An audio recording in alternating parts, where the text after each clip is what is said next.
Safi. Basi ndugu zangu wapendwa, naona ndio tutakaribia kumalizia kipindi cha Kwaresma. Unajua siku 40 zinafikia hivi. Unajua ni leo. Kuanzia kesho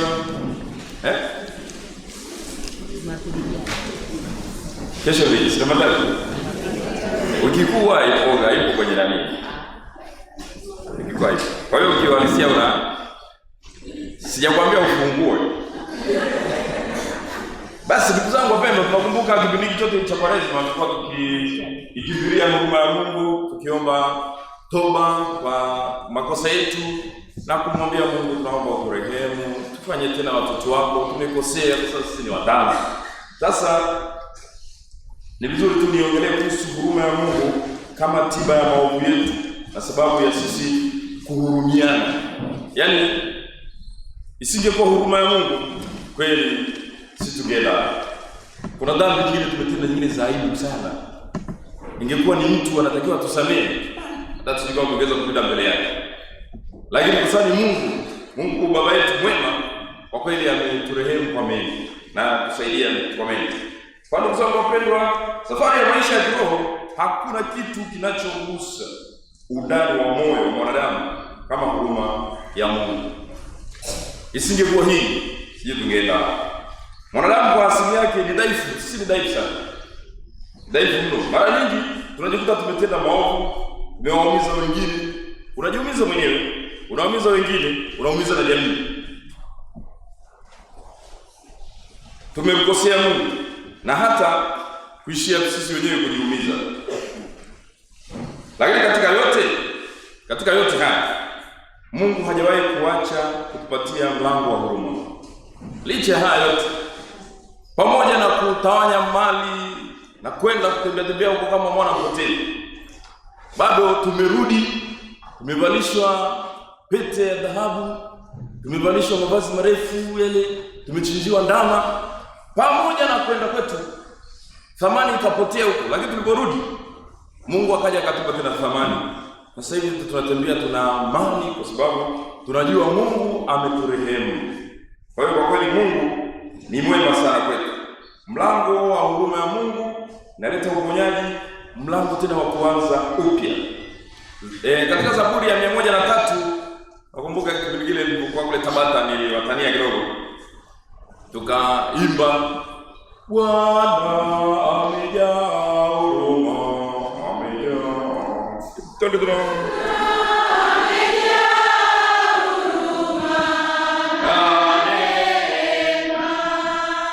Hizo ni sifa za nani?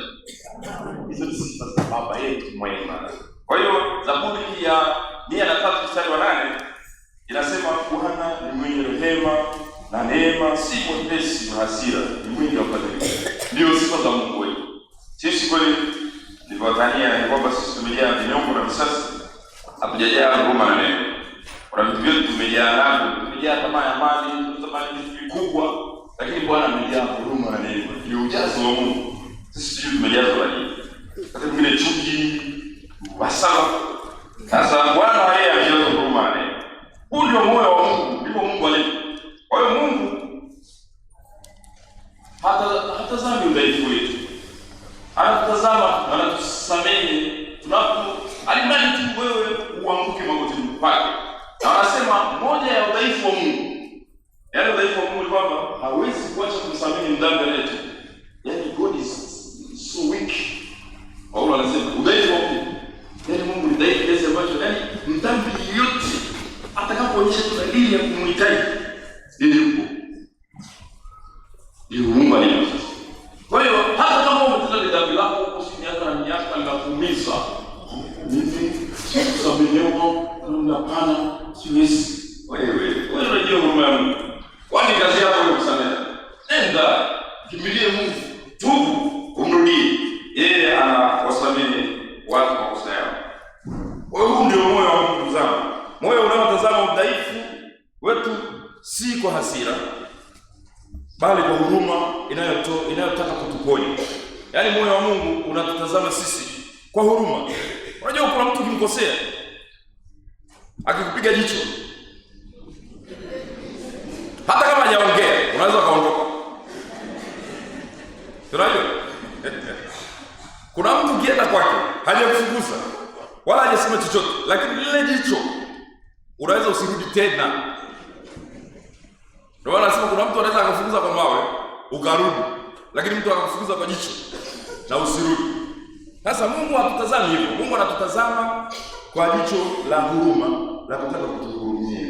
Sasa hivi. Kwa hiyo kwa kweli mtu ambaye haoni sababu yote ya kuungama, sijui anataka nini. Kwa hiyo jitahidi kuungama, mkimbilie Mungu. Mungu anakutazama kwa jicho sio la hasira. Ni mwepesi. Si mwepesi wa hasira, yani si mwepesi wa hasira. Tunaweza kusema ni mwepesi wa huruma. Mungu ni mwepesi wa huruma. Yeye anahurumia mdhambi muda wote. Kwa hiyo ndugu zangu, Mungu anatutazama kwa jicho la huruma, si la hasira, bali anataka kutuhurumia na kutuponya. Unajua kuna kuhurumia, alafu kuna kuponya kabisa. Hiyo ndio tabia ya Mungu. Kwa hiyo huruma ya Mungu kama tiba ya maovu yetu katika maisha yetu. Maovu yanatutenda mengi sana. Tumebaki na majeraha mengi kweli. Tumeumizwa. Kuna watu wanatembea na maumivu ya ndani. Maumivu ya ndani ni yale maumivu ambayo yanakuumiza, hayapigi kelele, lakini yanakumaliza kidogo kidogo. Yaani ndani wewe unateseka, lakini unaendelea kufa taratibu. Hayapigi kelele na wakati mwingine hata watu hawayaoni. Na mojawapo ya mambo ambayo yanaumiza, maumivu ya ndani. Wapo asilimia kubwa kina mama wengi wana haya maumivu. Kuna watu wameumizwa kiasi ambacho yani hawajajisamehe, alafu hawana mpango, yani wanatembea na uchungu mkubwa sana. Pengine wamejaribu kila njia, imeshindikana. Wako kama yule mwanamke aliyekuwa anatokwa na damu. Unaambia kwamba alienda kwa matibabu, kwa matabibu, akatumia gharama zote, hakupona kitu chochote. Akaishia yani kubaki, hawezi kumweleza mtu, hawezi kumwambia mtu kitu chochote, hawezi kumwambia mtu mimi natokwa na damu. Yeye yuko anatembea na maumivu yake, mpaka tu alipoamua mwenyewe kuamka na kwenda kugusa pindo la Yesu. Na wewe pengine una maumivu yako yanakutesa miaka na miaka. Huyu mama alikuwa anateswa miaka 12, lakini alipoamua kwenda kugusa pindo la Yesu. Sasa wewe utagusaje pindo la Yesu? Kugusa pindo la Yesu ni kwenda kwenye sakramenti ya kitubio. Unaenda kuligusa pindo la Yesu.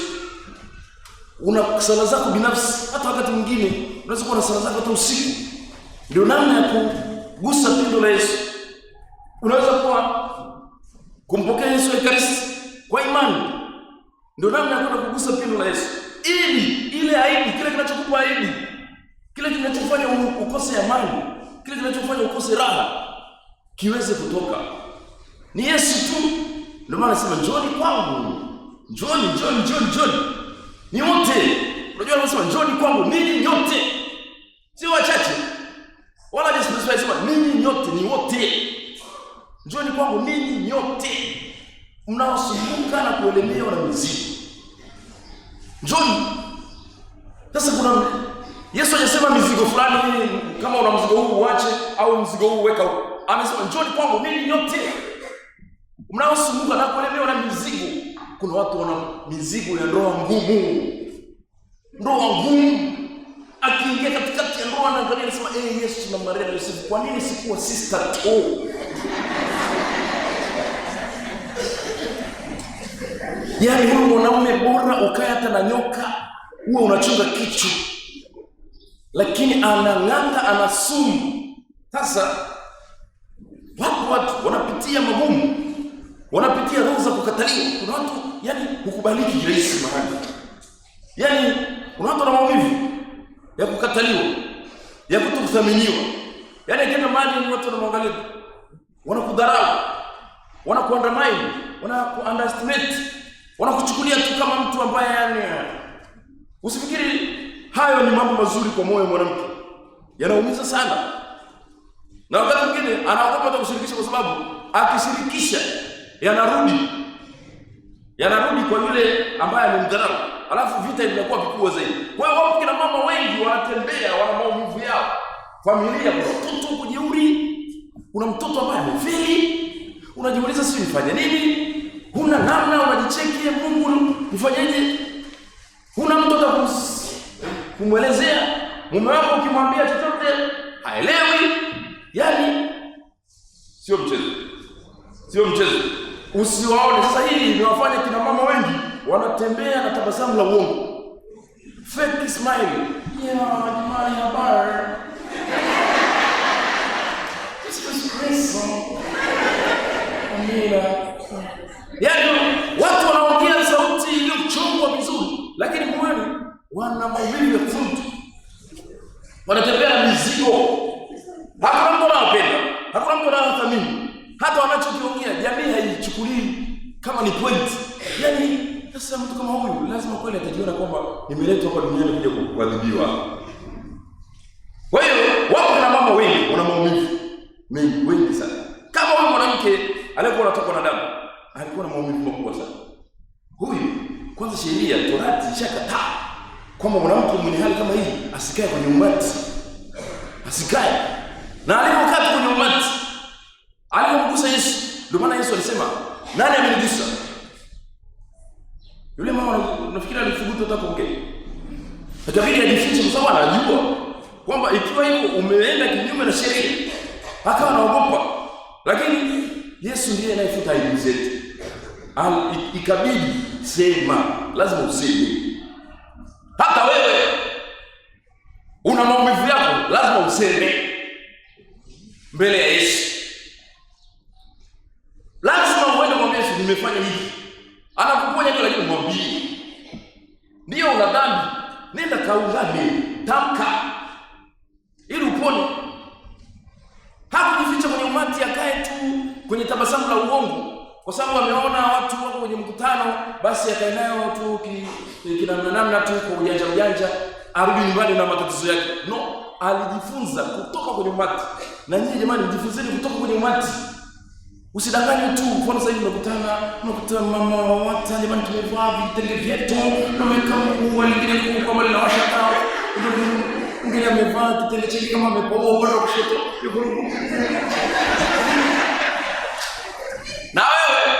Na wewe unajichanganya huko tu.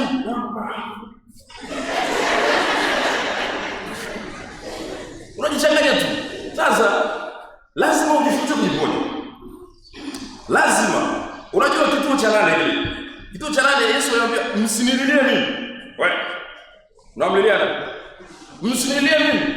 Unafikiri mimi na yeye nani anauma?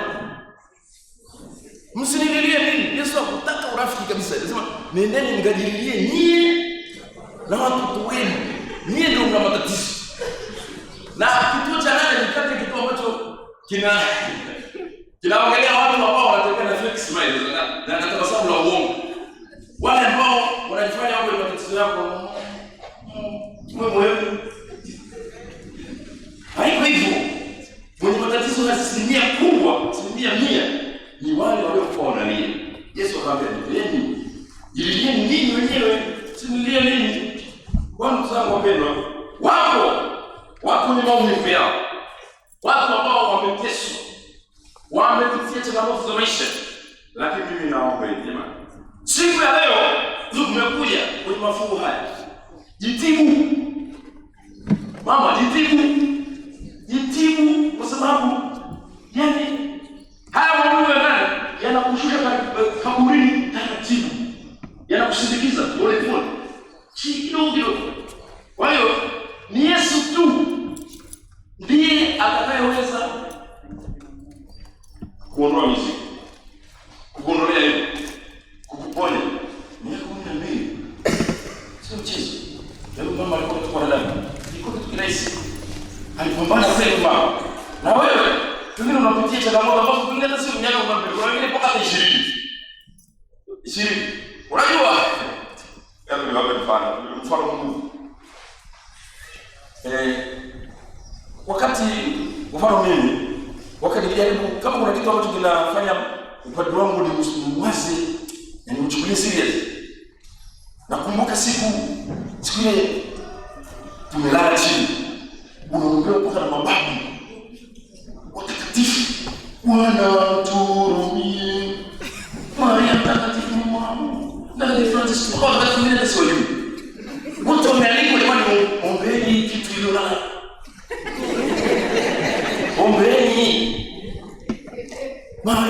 Mtakatifu.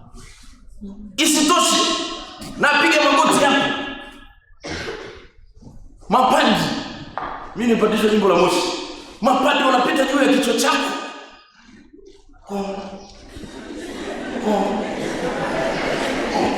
Na Moshi kuna mapandi wengi. Karibu 200, karibu 300 kasoro. Wanapita umepiga magoti mpaka miguu inataka kurudi tumboni, lakini huko hapo. Magoti pale. Yaani mwanake tunakukaribisha kwenye ushirika wetu, kwenye urika wetu. Tunakuombea uweze kuwa padri mwema. Fikiria, ili ukikumbuka haya matukio, unaachaje kuishi upande wako kwa mfano? Unapowaza kitu kama hicho, mapadri 200 na kitu wapite hapo. Uombewe na wazee na wababu wa miaka na karne. Wakina Ibrahim wanani wanakuombea, umelala chini. Alafu uje uchezee upadri. Sichezee.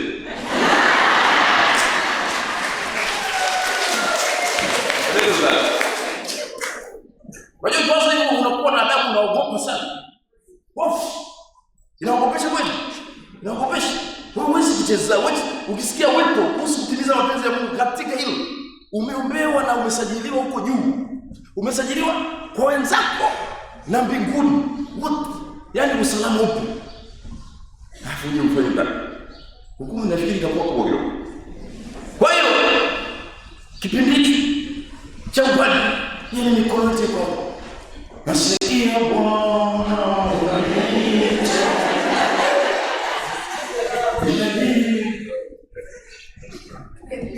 Nimekumbusha. Sasa hiyo upande. Nimeongea upande wangu ili usifikiri kwamba naongea upande wako na kushambulia. Kurudi upande wako. Kwa sababu uko na jitahidi kuishi. Turudi kwenu. Kumbukeni wakati wa ndoa. Wakati mnaenda kwa mama Moroko. Pale baba tunakuja baba kuandikisha ndoa. Karibuni wanangu, mnakaa pale naitwa Karen. Sasa ni nini? Unaongea kama Kiingereza Kiswahili fani. Karen. Naitwa Brian. Okay. Mnaendelea sawa. Okay. Sawa. Mnaandikisha pale. Shangwe zinapigwa baada ya kuandikisha. Mafundisho na nini? Siku ya ndoa. Siku ya ndoa. Mimi nilikuwa naelezea kuhusu siku ya upadri. Usisahau, mimi nilikuwa siku ya ndoa sisi kweli. Jinsi inavyoandaliwa ile ndoa. Kina mama siku hizi mnapoandaa kukumbuka misimu.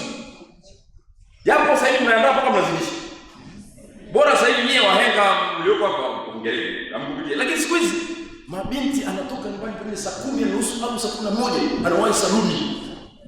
Saluni kule anafanyiwa scrub tugeni toa tongo zote za miaka kale.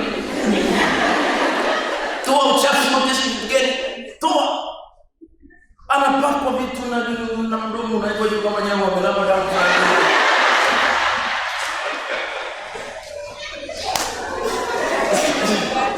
Kwa ajili ya kupamba siku, maana this day is very special, unique, ya kipekee. Ni siku yangu hii. Basi na siku anavalisha huku na nguo, siku kuna nguo mpaka nyingine za kushindilia. Maana unakuta lakini nilifanyaga utani siku ile kule Tabata. Nikasema kama ni nguo ya harusi, uangalie pia na mwili wako unaelekea huko katika level gani. Sio kwa sababu eti nilimuona nani alikuwa na gauni siku la kuburuza chini hivi limeachia kama samaki na wewe unataka ukadigaachia kama samaki. Wewe samaki na ili umborote ili samaki itatokea labda. Unataka kugeuza tembo kuwa swala. Kwa hiyo lazima ukubali, lakini sasa hivi nawaambia, unajua sisi mapadri tunaonaga vitu vingi sana. Unajua nyinyi mnafikiri sisi mambo ngumu. Unaona hivi tunapokaga kimya hivi. Mnafikiri kama hatuoni kitu. Yaani tunajicho kama la moyo. Msituchukulie poa kabisa. Unashangaa binti amekuja alikuwa amevaa wakati mwingine wameishi kwa mmoja. Lakini sasa hivi amepata gauni imebana. Ameonyeshwa tumbo hizo. Wewe kama sponge si magodoro. amekamatwa na maneno yake kwa kishopo.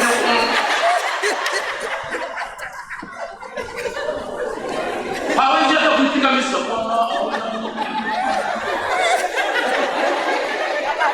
ili kuwapendeze. Hata kupiga goti hawezi kupiga goti kama mimi. Kwa sababu yeye ameka maboksi ile ambayo kama maboksi ili anyoke. Wale ambao wanafanya kazi sabuni jamani, msiwatese watu. Siku ya ndoa sio siku ya kupeleka msalabani. Ni siku ya furaha. Wasikie vizuri, wa enjoy siku yao. Akae na gauni ambayo ni relax vizuri, anakaa anaitika kabisa kwa furaha. Akienda ukumbini acheze kwa raha. Lakini siku ya harusi mmemweka mpaka viatu vya juu kwa ni anacheza sana ni. Ndio amecheza na kutoka jasho kabisa. Sasa hiyo wachana na hiyo. Hiyo nimeshughulikia kwa sababu sio vitu vyenu. Sitakuja kuua mtu kwenye misa. Mtu anashindwa kumua azimie katikati ya misa kwa sababu ya kumbaranisha magauni na kumweka kimodo ambacho hata sio saizi yake. Unamfinya tumbo, funga, kamata, weka gauni nyingine, weka huko. Unafikiri mtu anapima nyama? Mtu anatundikwa. Jamani, hiyo by the way nimechomekea kwa. Lakini ndugu zangu wapendwa, hiyo siku huwa inaandaliwa sana. Inaandaliwa vizuri. Unakuja siku hiyo, misa ni saa 9. Lakini kutokana na mambo ya Saudi wanakuja saa 10:30. Hadi unavumilia tu na noma. Tuko leo siku yenu kwa shida gani? Wanakuja bado tena wakija wanatokea taratibu, mashati ya gauni. Inabidi kuvumilia. Hana shida. Wanakuja kupeleke kwa baba na mfano. Mchana na wewe wanafanya nini?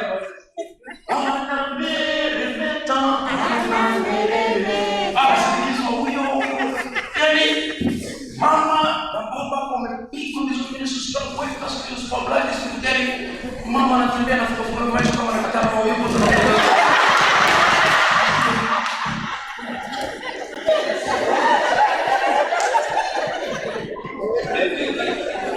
Sasa hizo ni kwembe za roho takatifu. Baadaye ni siku ya makano. Unaenda kuishi maisha ya pamoja, maisha ya kimungu, maisha yaliyobarikiwa. Unakuja hapo, Karen, unampokea Bria. Awe mama wako tena alikuwa mwaminifu kwako, mpende na kumheshimu siku za maisha yako. Ndio. Bali unampokea Karen, awe mke wako tena alikuwa mwaminifu kwako, mpende na kumheshimu siku za maisha yako. Ndio. Upale na Mungu unaonyesha mbele ya Mungu, Bwana ubariki na kuthibitisha. Wewe unatoka mfano sana. Nachukua hii mshirika. Anaunganisha Mungu, mwanadamu tenganishe. Maana yake tumechukua mbuzi, funga kwenye mrefu kwa kamba yake. Ewe mbuzi, usikue umekata kamba na wewe unachukua maeneo haya. Funga mbuzi yako. Lakini kwa mwipa yupo ni mbuzi kukata kamba. Mbuzi kukata kamba yeye ndio maumivu. Mungu anakuja baba, mbuzi yangu sioni. Iko wapi mwanangu? Iko kwenye mashamba ya watu. Na shamba lenyewe nasikia limepigwa sumu baba. Nitapona wewe. Na kwa hiyo sasa vitu kama hivi hapa kitu sasa kinalifanya baada kuna mambo ya maumivu makubwa ni usaliti kwenye ndoa. Ndoa zinawaka moto hivi. Watu wanatengeneza tabasamu za uongo. Watu wapo tu leo ukiona zaidi watu kwenye ndoa wametulia ni kwa sababu kuna mmoja anaamua kujishusha ili mambo yaende. Mbona mmekuja?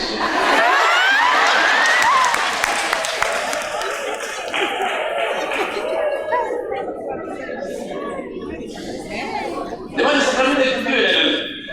Usije kama kile hapo anapongeza hapo kuungana. Kuungana. Wewe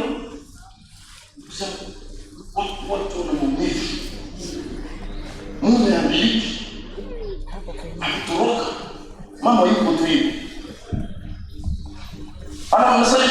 maana hata kumuona mama fulani anakasirika bila sababu, mwache tu ujue anapitia nini. Sasa sema sikiza na ringa, hujui haiwezi kutangazia kila kitu. Ni kama yule mama alikuwa anatoka na damu, haiwezi kukuambia anatoka na damu, hakuambii. Anapambana tu. Kwa sababu anajua pia na wewe mdomo wako jinsi ulivyo, akikuelezea atakukuta mtaani kesho. Kuna bila wakati mwingine akuchulie tu. Watu mara wanapenda sio vizuri kukasirika ovyo kutokana na tabia ya mtu. Hujui anapitia nini. Unaweza mtu anafanya kitu ambacho hata kuhusu wewe. Lakini wewe unaanza kukasirika, kumbe ana maumivu yake. Kwa hiyo maumivu ya ndani ndio ngumu. Ndio kama hii ipo kwenye waumini wetu tunao ni wao tunaambia twende sadaka, twende michango. Twende sadaka. Katika mioyo hii. Hii mioyo imechana kachanika. Rahamna, yani nyoka ameingia ndani. Edeni ile ambayo wameingia wakiwa na hivyo ni kupeleka hivyo kwa mapano. Nyoka ameingia. Hakuna amani. Na wewe ambapo hapa unakaa na mbuzi ya mtu, kairudishe. Kuna mbuzi ya mtu imekata kapa na hivyo kwako. Na huko hapo unasema karibu wewe na siku mama kama umeniona. Kaachie mtu na mtu arudi. Nakumbuka swali ikiwapo tutauliza ile swali. Petro anauliza. Wala ulizaga hata kwenye darasa unanijua unaongea. Petro anauliza, sikuona kusanini pamoja naye. Akajibu, wewe si mmoja wa wafuasi wake mtu huyu.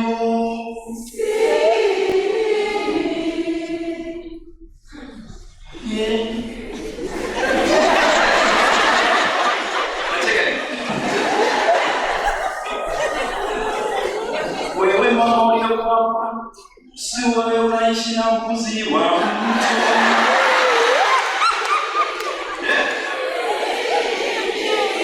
Nini? Nakwambia nini wewe?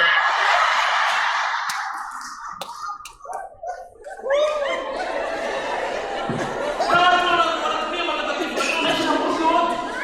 Nakwambia unaishi na mbuzi wote. Mama, hiyo wanawaambia nini? Kuna watu waupezao wamepotea kwa sababu ya mama kurelax. Ni kama mtoto, mwanaume ni kama mtoto wakati mwingine. Chunga, umetoka wapi? Uliza, umetoka wapi? Ulikuwa unafanya nini? Mbona kwa unacheza tu? Finya. Kuna watu wanaume wengine wanaenda wanajuta, wanatamani kama mtu angemzuia kama jembe. Hujui wewe unalalamika maumivu yako, lakini yeye mwenyewe anasema ingekuwa mke wangu angenifanyia hata mwanzoni pale, ningeacha hata ningekuwa niko salama. Lakini wewe umerelax sana, sema mimi kwa kweli sitaki shida, sitaki pressure na kunoko. Basi kama upate kutaki ndio kunoko utakuja kupata kubofua. Shirikianini. Shetani ni mjanja. Shetani anajua. Huyo mume wako anaona mzuri. Watu wanamsema ati unapoona dawa. Unaona tena kijua huyo mwanaume ndio mwaminifu na anatembea na pete yake na yuko vizuri. Na anajirusha.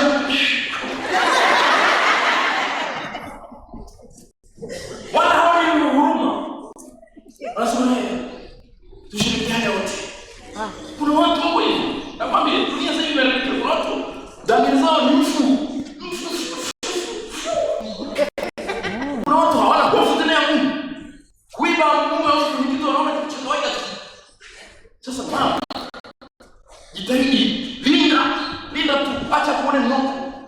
Kwani wale walimu tulikuwa tunaonaga wanoko tukiwa shule. Sasa hivi wale ambao walikuwa wanatufaulu, wanatupa maarifa ya mambo mengi. Mpaka tunakasirika. Sasa hivi unawakumbuka. Unaona walikuwa wana lengo na maisha yao. Lakini wale walikuwa wana relax. Sasa wewe ulikuwa mvivu. Sasa na wewe moyo wako unataka kufika mahali na kushukuru kwa Mungu wangu, unajua kulinda. Yaani nilikuwa ninaondoka. Nilikuwa nimeshapigwa upofu. Na kuna wanawake wanajua wakikosea tu akienda kwake tu hafanyi kosa. Anafanya zaidi. Anakupita wewe. Na mama ana tabia kulinganisha. Mtu wakati mmoja ndoa unashindana mara mbili. Ongea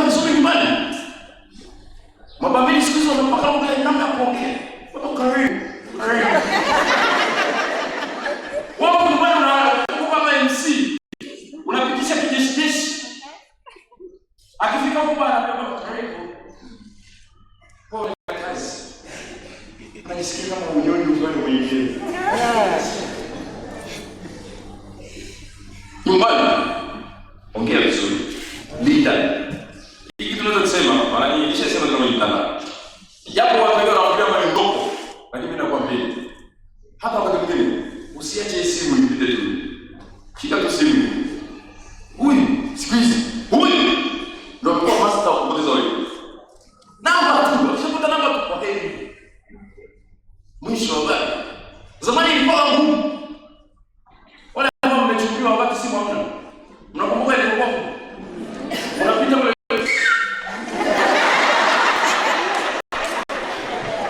Ukisikia tu nusu ukiwa imepita.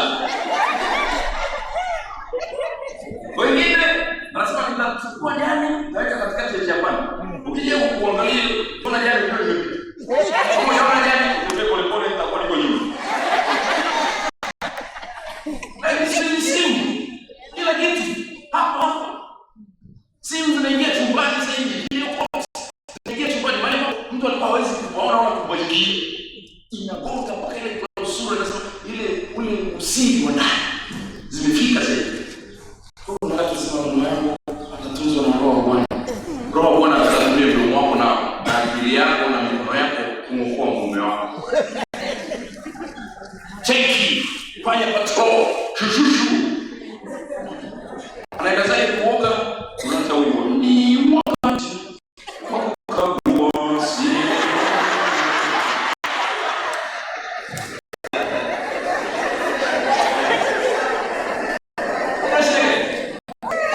Simani yako simjua. Kama kweli ni mwema, kama kweli ni mwema na ana roho nzuri na hana nia yote mbaya, hana sababu ya kusikiliza. Hana. Ujiandae. Wanasema mzima dawa mbili.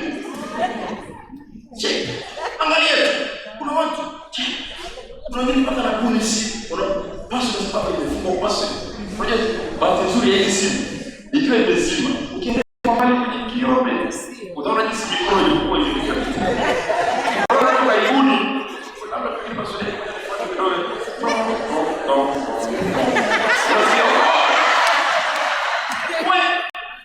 Ukisikia unaanza nianzie wa au nianzie message za kawaida. Unaingia kwenye message za kawaida tu unakutana na message ya kwanza. Asante dada, jana nimeenjoy.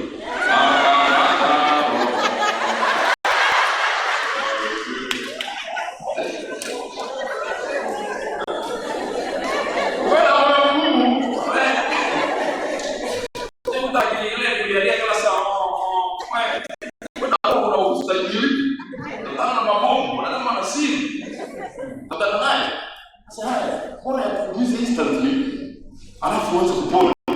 Kuliko ya kuumiza, naomba wanafikiri na mwingi.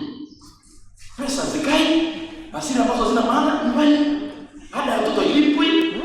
Sijui kila mtu kufanya hakiendi, mipango mnayopanga haifiki mahali popote.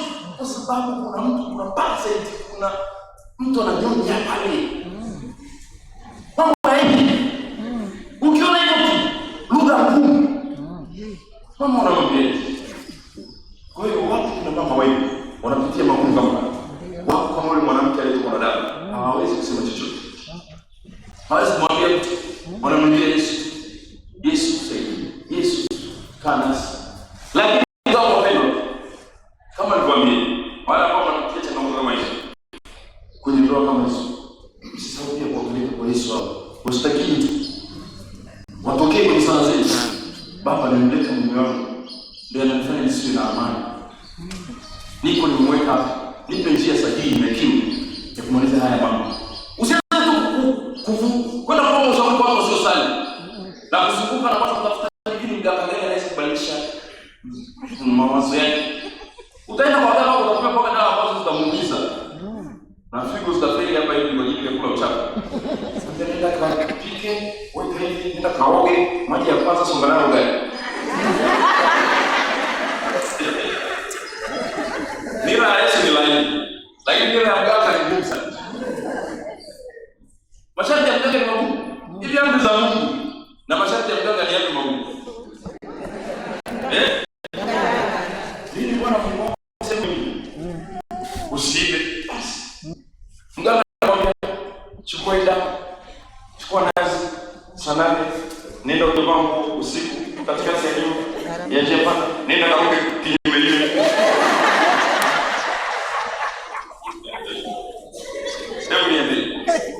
Ni sharti lilo ambalo ni gumu. Nenda kalale ile kaburi. Ili eti mapenzi yawe mazuri nyumbani. Hivyo vitu hivyo vinawatesa mama zao. Wapo wachungaji wengine wanatumia kama wanajua una maumivu unaumwa. Atatumia hicho kama sehemu ya kupata mtaji wake. Uwe makini. Yesu ndio daktari wa Katoliki, hakuna kitu ambacho hatuna. Tuna vitu ambavyo wengine hawana. Lakini tunashangaa tunaenda kutafuta vitu ambavyo hata sisi tunao. Nakwambia hakuna kitu ambacho hakipo kwenye kanisa Katoliki. Kila kitu kipo. Tuna Ekaristi, wengine hawana. Hiyo sio kama muda wote. Wewe unaenda unamwacha Yesu hapo, unaenda kwake.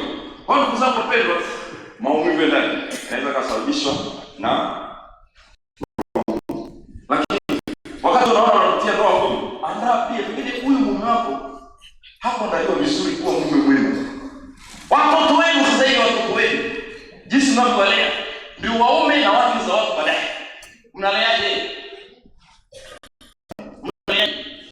Wewe unasema nalea watoto wangu vizuri, lakini nakwambia unaweza kushangaa akaingia kwenye ndoa kwa sababu ya wewe ya maumivu yako. Tunamfuatilia kwa nini anaendelea na mke wake na mume wake. Kila siku anakuletea matatizo. Mtoto hasali, wa kiume hasali, wa kike wala hasali. Mke aliyeolewa kutoka huko alikuwa hasali, na mwanaume aliyeoa kutoka huko naye pia alikuwa hasali. Ngoma mbili ambazo zilikuwa zinaendana kanisa zimekutana.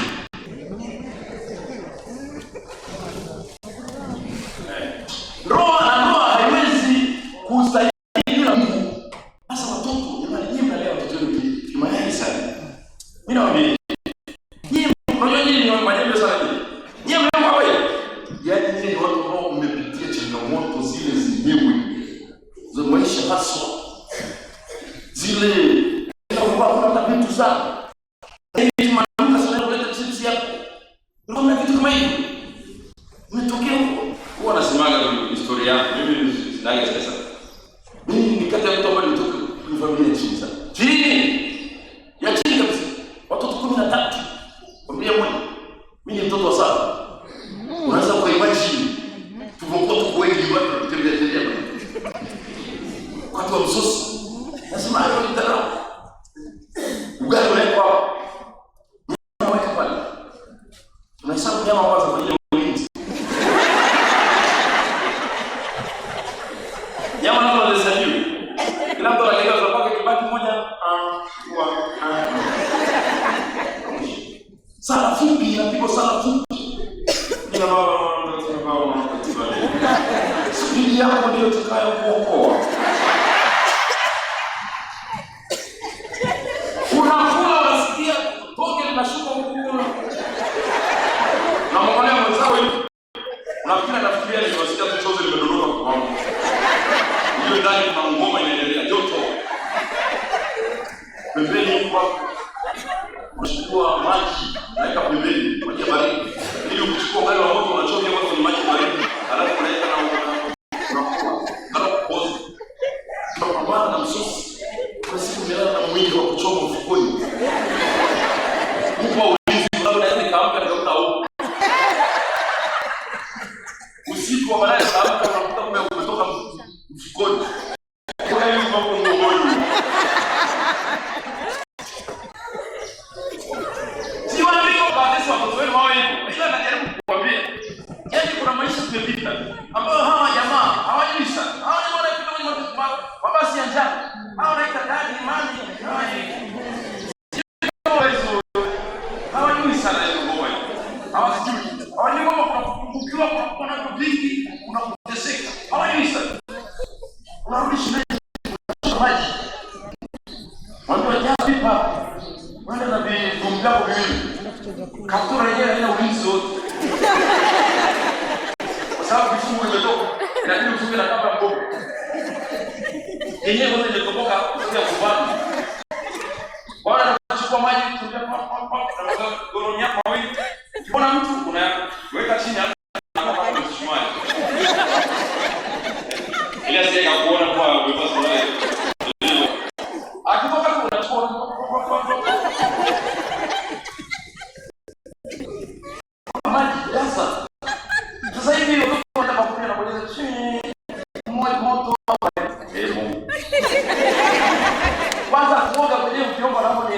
hapa.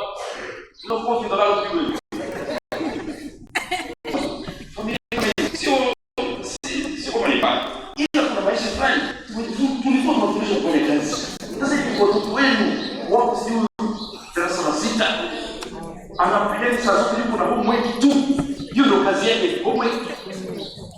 Yaani ndio maana wanafaulu wanapata A nyingi, lakini maisha yao hawajui. Yaani mtu wako ana A, anasipo gani lakini hawezi kusalimia mtu vizuri. Sasa unapenda kusalimia mtu kwanza kitu stress. Yeye yuko kimya. Hata wewe junior, good father. Fine.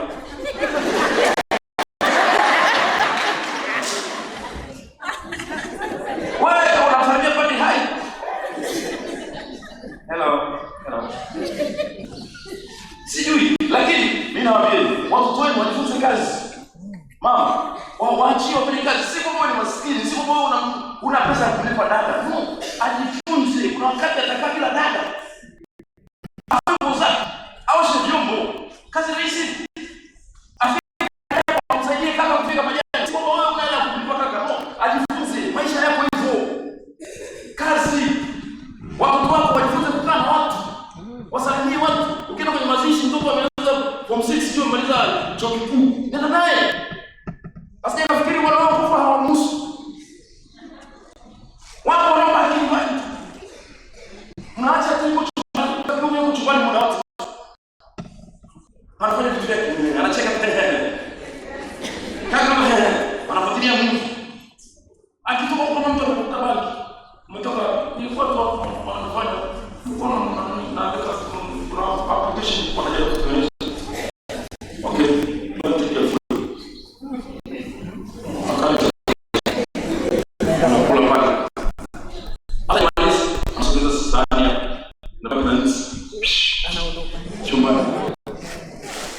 Dada ndio kupita.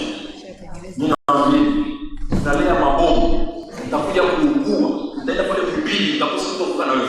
Sasa hata mtu akutoa vyombo ambavyo vya kuwekea chakula yule na wasiwasi.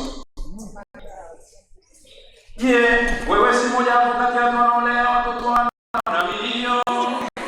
Na kuambia nini?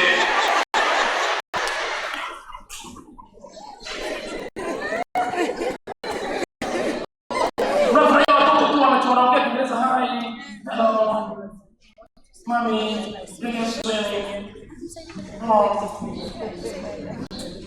Paka, uo sahihi. Paka. Wanaoleta paka kwenye kusoma masomo hiyo. Soma pia.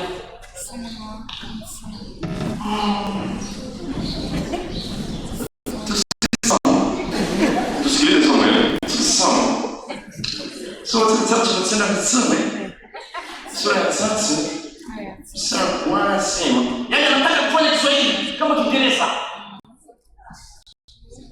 Hayo tu. Lakini mimi hata ukiongea, kuja mdomo kuja. Nataka ufanye kazi. Osha vyombo, ukirudi nyumbani, fua nguo zako. Darasa la 6 hawezi kufua nguo zake laki. Mtoto darasa la 7 anabaki nyumbani anashindwa kupika chai, mpaka utoke misa ndio ukampikie chai mama yangu. Mtoto unaenda kumtembelea ndugu yako mgonjwa. Anaenda akaweka mikono mfukoni. Umempa simu ya kupiga picha. Tukienda kwa mgonjwa tunaenda kupiga mikono mfukoni. Kwani tukituma kwa bibi tunaenda na nini na tunarudi na nini? Tunaenda kwa bibi, mko mtuma kwa bibi. Unapeleka ndizi ya kuni. Unarudi na mahindi au maziwa. Sasa watoto wao tunaenda nao kuwafundisha kubeba matunda. Wapi wabeba matunda? Tunataka kwa mgonjwa kiwa majitu. Ukifika pale tunamsikiliza mgonjwa. Hatuanzi kuchezea simu. Kiwa pale. Mimi nawaambia mmepambana wewe na wao.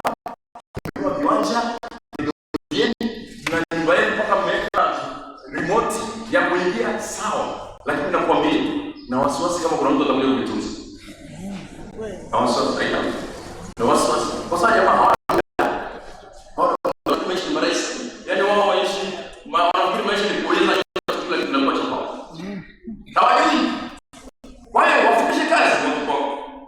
Hata mfanya wapenda sana. Wapo pia limit, wajue muda hakuna ni mtu.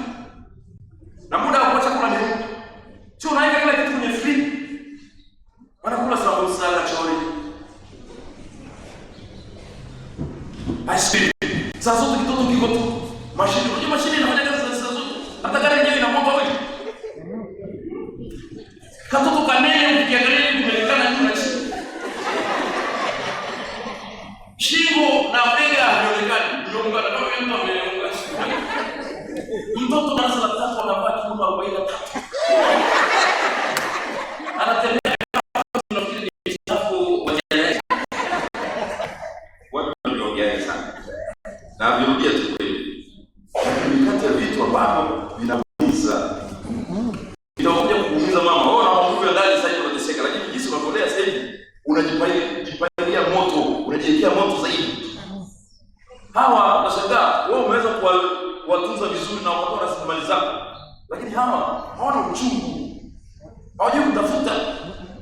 Walikuwa wanategemea kila kitu kutoka kwako. Wewe utakuja kushifika mahali huna nguvu tena, utastaafu. Ule muda wa kuzungukia madili huna tena, uwezi. Kwanza vitu vingine unavyonunua vingine umeshaanza kuvisahau. Kumbukumbu umeshaanza kupotea.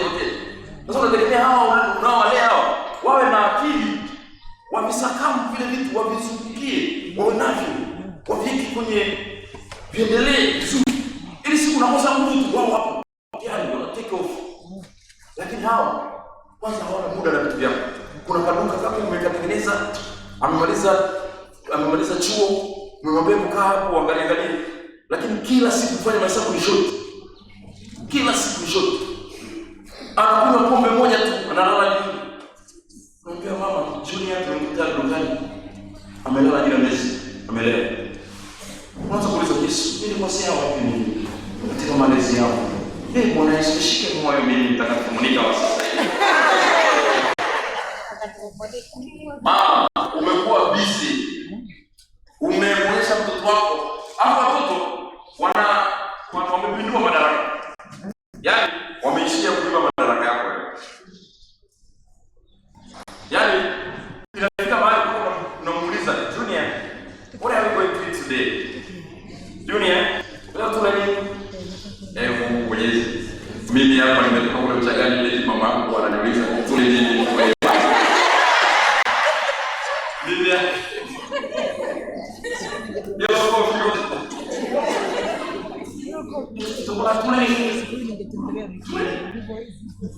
kuna ugali hapo na mboga za mchicha. Tena hazina mafuta. Kata wewe mwanaume, kata wewe. Kwanza jai, kwanza hata ugali kuona mwenyewe. Zamani kwa kuna njaa, sijui labda ulikuwa nini unakuwa. Ile nasi kwa njaa. Unaishi nyumbani hata unapika. Unatafuta mwingi wa kukanga. Ukaenda kuomba moto kwa mtu. Kwa njia nenda kuomba moto. Unaenda kuomba moto ukiwa unarudi moto unawaka. Atupa ugali. Unarudi tena. Siku moja Yesu alisema nikafika mtoto na mako. Nani aondoka?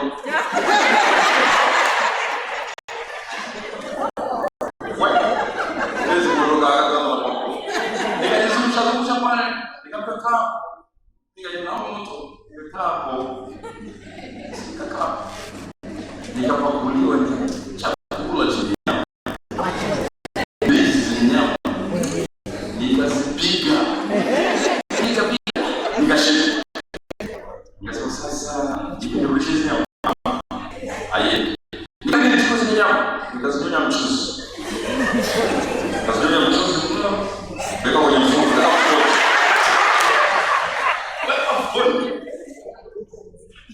Zinachoma lakini basi unajaliwa nguvu. Nikamaliza pale. Aswa, tamoto. Nikarudi zangu nyumbani. Sasa namtafuta mtoto wiko, wapi? Ili nimpe nyama. Mama, wazazi wana jicho. Mama anajua mtoto wake. Akacheka sababu jamaa anaona kama na raha. Akacheki. Hebu njoo na nini kuchukulia ndani pale. Nikapita tu pembeni.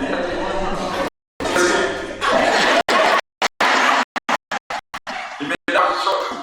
Umebani. Mama nikamwambia nyama. Nimekula nimeshiba. Kama wananipa nilikuwa nimeenda kwa moto. Wakanipa chakula nikala nikashiba. Nyama nyingine nikazika. Kuna takriban wakapenda pale ndani kachukua sana.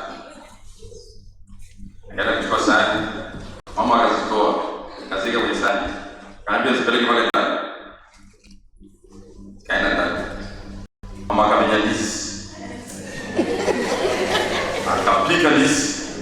Wakati tunakaribia kuiva, akaniambia nataka kachukue zile nyama pale ndani. Nikazichukua nikampa kwa njia yake. Amjaki kwa njia yake.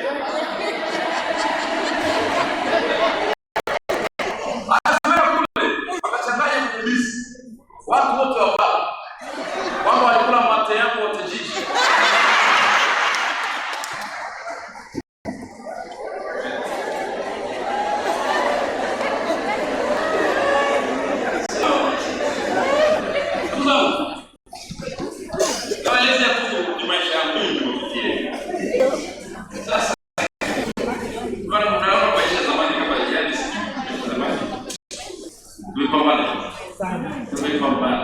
Kuna watu tumechunga mbuzi za bibi. Tumezunguka, kuna wengine wamekuja Dar es Salaam tumeshukia kwa mbuzi. Mmekaa namna kukanyaga kwenye carpet ikawa tabu. Ushika sababu ya vitu kuvifua, kuosha kwa shida. Umenyanyasika. Kuna ndugu wamewasumama. Lakini shukuru. Mbona mtu anayekusengenya kuliko anayekusaidia? Mtu anayekuwa mateso anakufundisha, hiyo ni kocha huyo. Anakufanya ushinde mechi nyingi za maisha. Kwa hiyo wale ambao mlisengenywa mkapata misukosuko na sasa hivi kwa watu wazuri na kwenu mnaendelea vizuri, jipongezeni bwana. Na kuanzia leo naomba umuombee kocha wako. Yule aliyekupiga tizi, yule kama ukasirika mpaka sasa na amani naye, mpende. Mpende. Mpende. Acha kuwa na hasira na juu yake. Muombe. Huyo ndiye alikuwa ametumwa apitizi. Kana kocha ambaye anakusifia. Ndio sasa hivi ndio kuna watoto wawili na umezalia kwake. Lakini kutokana na tizi, wasimani ya bibi mimba sasa hivi. Manyanyaso mtayaweza ukapambana. Sasa hivi unakuwa kwa bila ushaolewa na una vitu hata umepita hii. Usitake kuanza kushare. Utabini kwa hivyo. Afanye. Mungu akubariki juu ya ile kutesa. Hajakwambia uonyeshe vibaya. Amekwambia kufundishe kile ambacho angepaswa kutendea wewe. Umeelewa? Kwa hiyo siku zote ikiwa kuna mtu aliyekuwa anakufanya anakuonea wivu, anakuchukia, sio na wasiwasi. Subiri. Mungu anakuambia sasa ninakupa wewe zamu yako. Sasa mtendee kile kitu ambacho angepaswa kutendea lakini hakutendea. Ila wengi wetu huwa tuna na kuona wengi lakini kwa sio hivyo. Unatakiwa wewe muonyeshe kile kitu ambacho wewe angepaswa kufanyia mwanzo. Wao ndugu zangu wapendwa, wale ambao mnaendelea kulea watoto wenu, hongereni sana kwa malezi. Lakini nyinyi ambao mko kwenye ndoa, hongereni na poleni. Asante. Hongereni na poleni jamani. Asante. Ni rahisi kwenye ndoa, sio mchezo. Lakini nijaribu kuchekea ndoa. Najiona kama afadhali fulani sijui. Ingawa sisi mapadri tukitenda dhambi huwa mnatupa ushauri gani?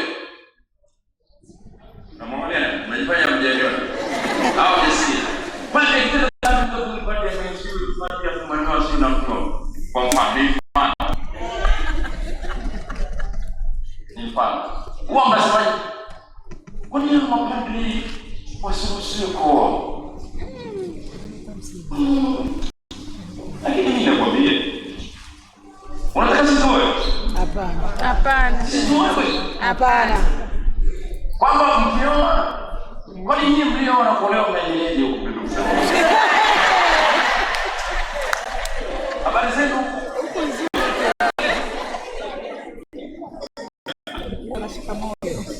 Tuombe. Sote ni kuomba, ni kazi yetu kuombea sisi. Jaribu kufikiria. Mimi eti niwe ni moyo. Haya, na mtoto wangu yule vitatu. Niko hapa. Niko hapa. Kwa sherehe yake pamoja na yeye na nani? Vitoto tunarudi ndani. Yeye kwanza kwa. Dadi anabali. Au niko hapa. Ndio nimeshika Yesu Kristo. Anakuja mke wake. Na kina mama jinsi walivyo. unajijua wenyewe. Ukijua ambaye ni wewe, unataka kuonyesha mbele ya kina mama msichezee wewe ndo Mariamu. Unaweza kusema kwa njia yake unaona mke wako anakuja. Anakuja kwa ndo. Mtoto ameanguka bafuni. Mtoto ameanguka bafuni. Mimi nitakosa natakiwa niendelee na nini?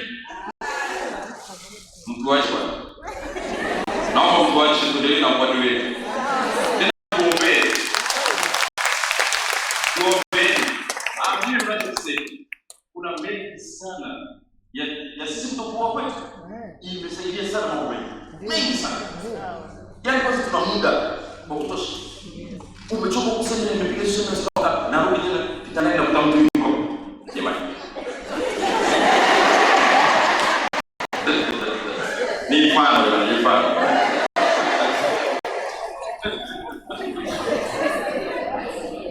Jamani na mdomo mwenyewe. Mdomo.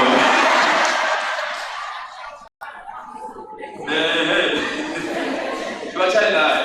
Lakini wale ambao kwenye uhusiano na ndoa sio kirahisi. Ni sadaka kubwa, ni ndio maana kama una miaka 10, 20, 30, 40 ya ndoa, ongea kwa miaka 40, 20 ya kusameheana. Hiyo ni miaka ya kusameheana. Sio ndoa tu, ni miaka ya usamehezi. Kwa sababu sio mchezo. Kuna vitu vingi sana vya sadaka na kujitoa. Unaishi na mtu ambaye ukwaye mmekutana. Anaweza kufanya mwema kwako. Lakini mzuri akaanza kujionyesha true self sasa. Kujionyesha. Sio mtu anapiga leo na viatu. Analala na viatu. Afu pombe ndio unanuka. Ndio unanuka lakini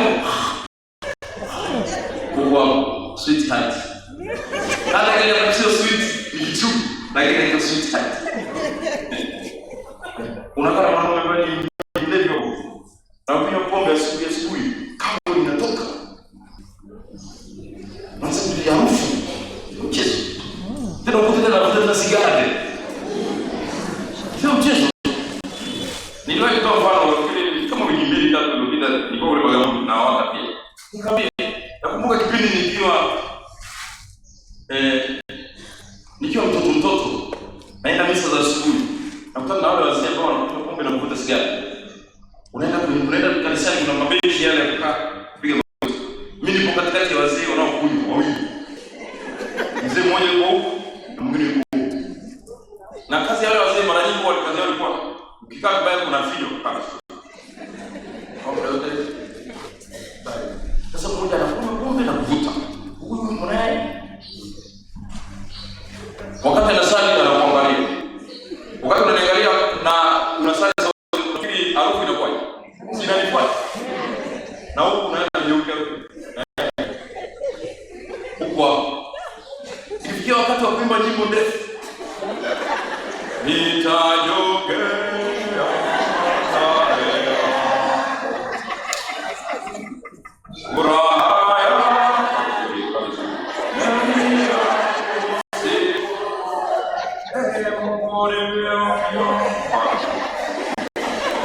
Hapo yuko katikati ya harufu mbili unajaribu kushika kwa. Sasa hiyo niambie sasa huko kwenye ndoa. Kuna harufu kama hiyo iko kitandani na kujifunika sio blanketi kuna baridi. Mungu. Ongeleni na mama zangu kwa kuishi ndoa takatifu. Ndoa ya sadaka. Msifikiri kwamba sisi hatujui, tunajua. Hata mimi mamangu ananipigia story za maisha ya baba na yeye zamani hizo. Nishakupigia story ya story. Mamangu hakuwa ndio hivyo alikuwa anajitahidi, lakini ashafariki. Lakini huwa napenda kitu kingi sana kwa mama nikiwa hizo. Hata nikikuta mama anapigia story. Anambia kuna kitu. Siku kipindi niteseka, pata changamoto kubwa kama kipindi wewe nilikuwa nikubeba wewe. Ndio maana na ndomo pengine sana.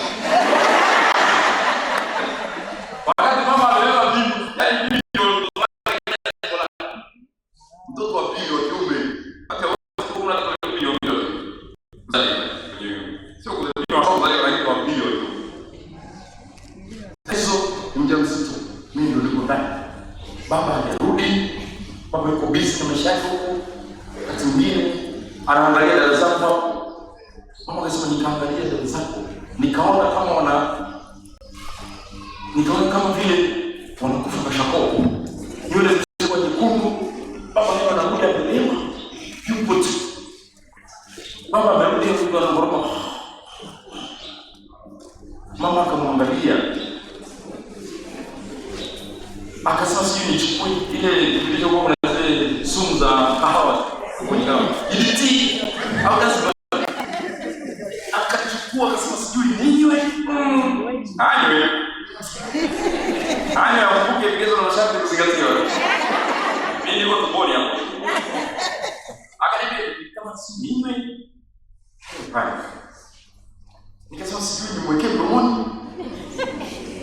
Hizo mbeleo mbelala. Anachofanya yeye ikabidi achukue ajipake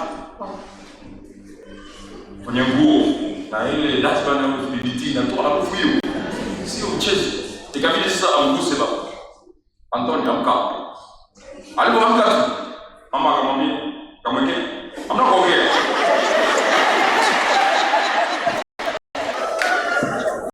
Bye bye. Bye. Baba basi. Umekuja sasa.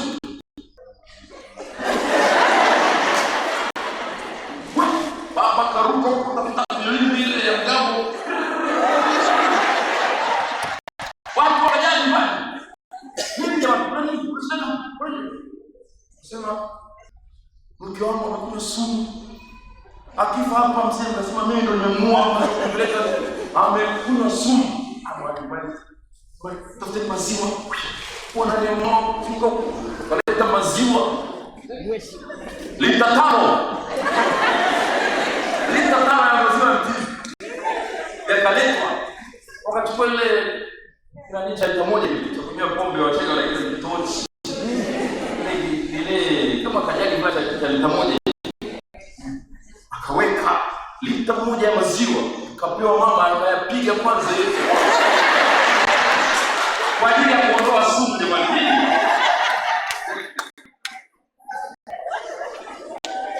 Akapiga yote hapo. Baada ya kupiga wakawa wanaangalia hali yake.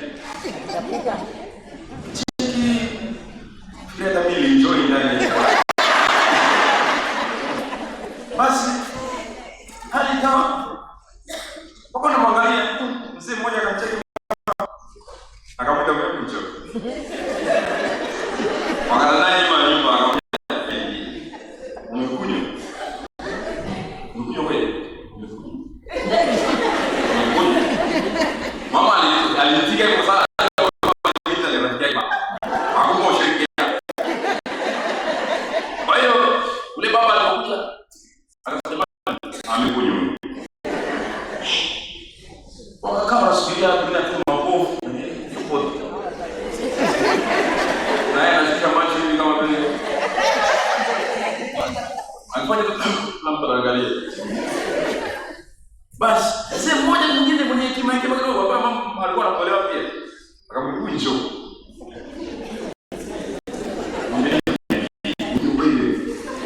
Mama akamwambia sijani. Kwa nini? Mume anataka kuua. Hao watoto wananichia. Sisi kuna watu wangu wanafia mbele ya macho yangu. Sasa mwambie yule mzee usijali. Mzee akasema amekunywa. Lakini wewe Antoni unataka kuua familia. Unaua familia. Watoto wako wote hawa na huku umekunywa umekula. Alafu unatakaje uwe familia? Mzee akaekwa kiti moto pale. Kila mtu akarudi nyumbani lini. Yule mzee anafikiri kwa signal wenzake kwamba hajalipa. Basi unaambiwa mama anamwambia kuanzia pale baba yenu alibadilika, alikuwa anarudi na kichwa cha nguruwe.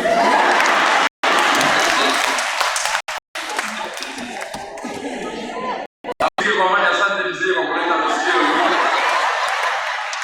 Natumia mfano kuwaibisha, ni kwa ajili ya kufundisha. Kwa sababu hata watakatifu wengi pia walikuwa na dhambi zao. Mtu anapoomoka unaeleza uongofu wake kwa ile shida. Kwa hiyo kama hapo anasema anamwibisha babake, anamwibisha. Natumia kama Paulo aliyeongoka, akamuongokea Mungu, akatunza familia yake. Mpaka baba anakufa, ameshika mikono ya mama. Anamwambia mama ananiambia maneno kwa baba yako alikuwa mimi ni wewe na wewe ni mimi. Akafunga Paulo. Kaondoka. Kwa hiyo ni mfano kwa mama aliniambia. Lakini mara nyingi wale watoto ambao ndio watakuja kukupa heshima huwa wanaleta vizingimkuti vingi sana. Kwa hiyo mimi unafikiri mama yangu anasikia mimi ni pande anasikia kwa mfano. Ni mfano. Anamuona kwenye TV Tumaini pale. Anapiga simu nimekuona. Unakuruka. Baba mama ananiuliza nikienda kanisani siku na kanisa kwa jali kwetu. Wakati na uhili mama yeye anaimba pale. Wanamfinya. Wanamwambia hivi mtoto ulimzaa ukiwa ulikuwa umekunywa ng'ombe.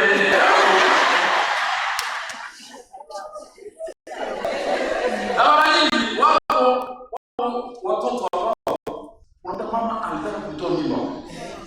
Amekunywa kila aina vidonge. Kuna mwingine alimwambia baba nilikunywa kila aina vidonge mpaka nikaona mtoto ameingilia mgongo. Na amezaliwa yule mtoto sasa hivi mwanajeshi, baba ndiye ananielekea, ndio naishi vizuri kwa ajili yake. Lakini nikikumbuka kwamba nataka kumtoa roho inauma. Ndivyo ilivyo. Yule mtu ambaye anafikiri kwamba umhitaji. Pengine hata yule ambaye wewe umemtoa pengine ndio alikuwa akutoe. Lakini basi maumivu ya dhambi za zamani ni mojawapo ya eneo na maumivu ya ndani. Jisamehe. Ikiwa ni utoaji wa mimba, ikiwa ni mwaga damu, suluhisho ni kutoa. Sio kitu kingine.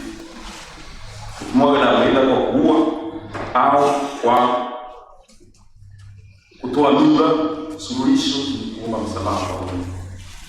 Na unapoomba msamaha kwa Mungu, yule mtoto anaimba kwa mwombezi wako. Anakuombea wewe. Wapo ambao hawakuomba msamaha. Wapo watu ambao binti moja ambia father, yeye anaenda bafuni nasikia mtoto analia mgongoni. Naenda ile nasikia nikamwezesha kutoa mimba bwana. Ndio, Mugamba, sikia Mugamba, nataka Mugambe. Baba msamaha. Mungu. Bwana Mugamba. Hali katulia. Sio yeye tu. Na mume wake aliyemshauri. Na yeye alikuwa anasema kitu kile nyuma ya kisomo chake. Kwa sababu mwanadamu sio mchezo. Unafikiri ile damu ya Abeli ilikuwa inatembea Mungu kutoka kwenye kiwanja. Unasikia damu inaingia, Kaini. Wewe sio ya mbuzi. Wanasemaje? Japo watu wengi wananikonekti na vitu vingine, lakini ndio ukweli. Damu ya mwanadamu sio sawa na damu ya mbuzi. Ni damu takatifu chenye thamani kuliko yote. Kwa hiyo linda uhai zako wa mtoto tumboni kwako. Sio funza.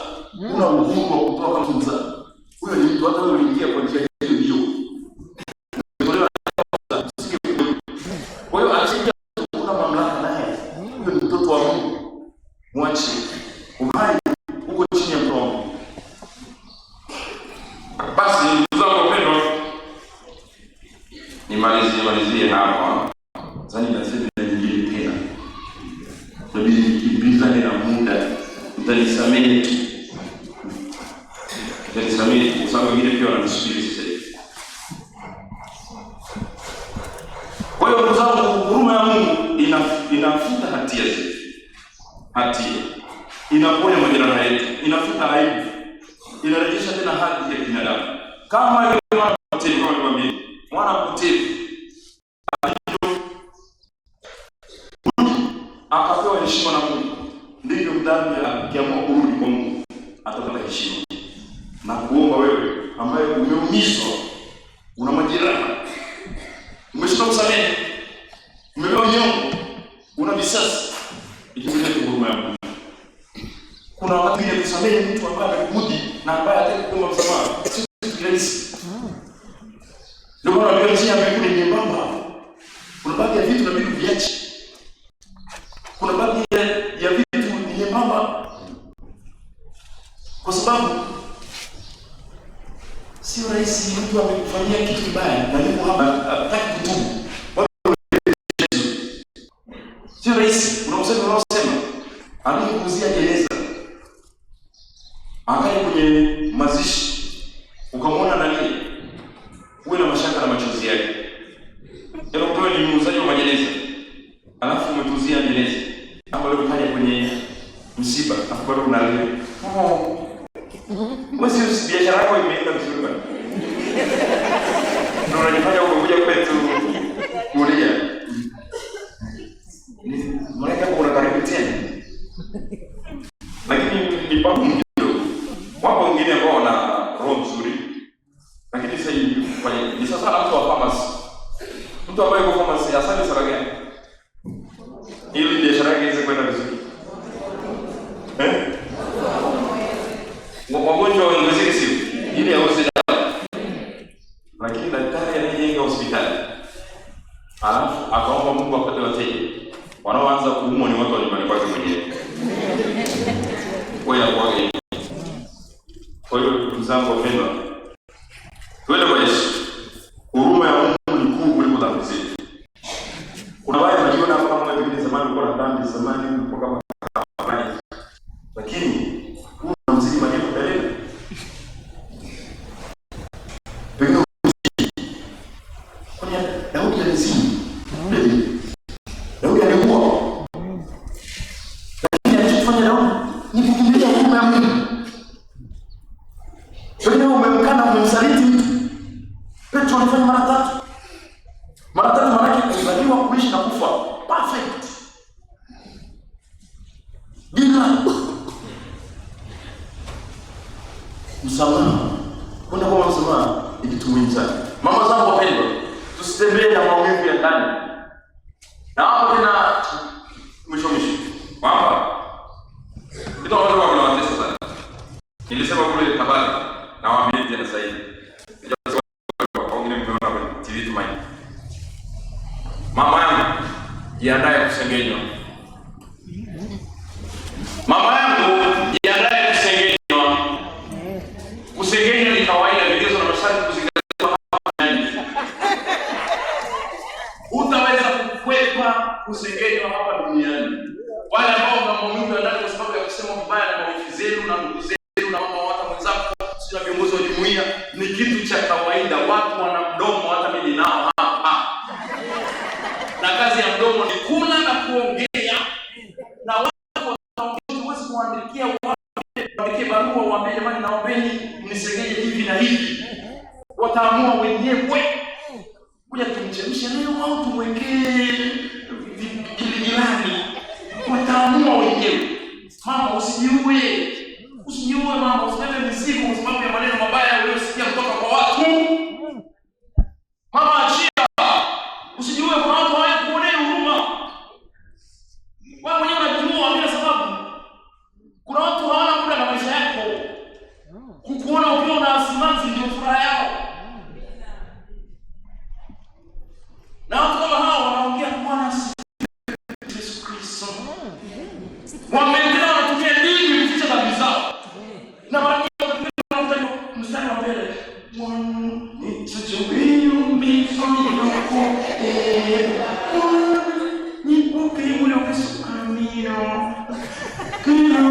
Shetani anayesali wako wengi.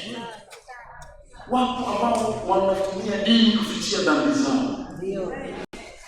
Watakapokuona tu unaleta kwa yako na wakaribie watakugonga tu. Sasa tambua unafiki mwanadamu. Tambua unafiki mwanadamu. Mtu anaongea na wewe hivi. Kumbe mwenyewe ameweka kitu tofauti. Jifunze kupokea kwa sababu watu ni vigeugeu. Ni nguvu hapo. Usijiue mama kwa sababu watu wamesema kitu duniani. Kaa kawaida. Ukisikia sifa njema shukuru tu. Lakini usiende kwanza kutafanya amesema vibaya kuhusu nafsi yako.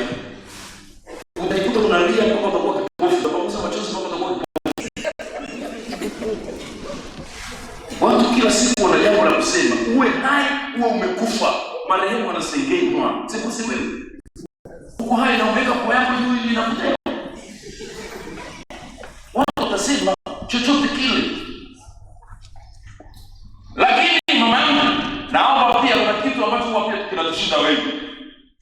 Usishindwe kupongeza mwenzako aliyefanikiwa. Hutaweza kuzuia baraka za watu, za Mungu kwa watu. Mungu anaamua kupandisha baraka sehemu yoyote aliyoamua. Yoyote anaweza kuchagua hata kimoja ambacho kitaifa, kimama ambacho hata alikuwa hawezi kuongea. Dakika mbili anakipandisha mpaka watu wanashangaa. Kila familia kuna mtu ameandaliwa kulipa heshima. Nitatoa chipukizi katika shina la Yesu. Ile chipukizi linapanda kwenye gogo limekatwa. Ile familia haina heshima yote. Liko kama ligogo la zamani. Mungu anatoa chipukizi wetu. Chipukizi kwa pale. Watu wanaanza kushangilia. Usitaki kushangilia unapoona mtu amependeza. Na ukiona mzee amependeza, mwambie mama umependeza. Umevaa vizuri. Umedamshi. Sasa unakasirika nini? Wewe una hela ya kununua shoni, ya kusuka. Alafu unanuna kwa sababu hujasuka wewe.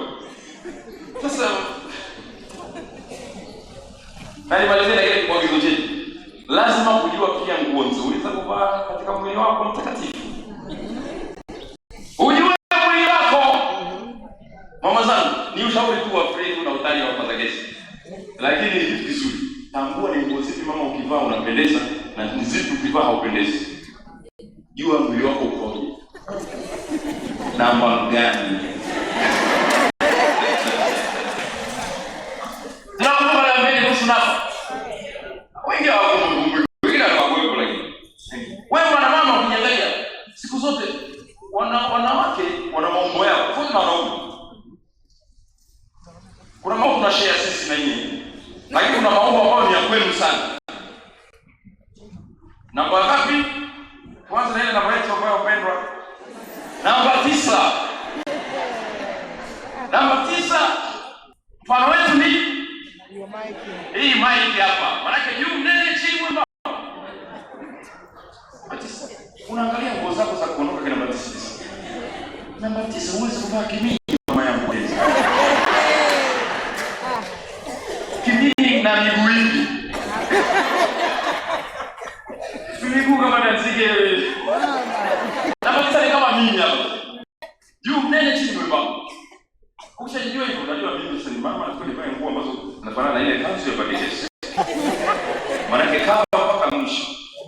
Mama aliyevaa vizuri, yani haitaji kulazimisha anaheshimika mwenyewe tu. Mati. Kuna mama wanadharaulika, wanafikiri ni watu wanawadharau, kumbe ni wao wenyewe wamechagua kudharauliwa. Kwa hiyo vaa vizuri mama yangu. Alafu kama vaa vizuri, tambua pia wewe umri upi. Kuna vitu ambavyo umri uliopo sio wa kukimbizana navyo tena.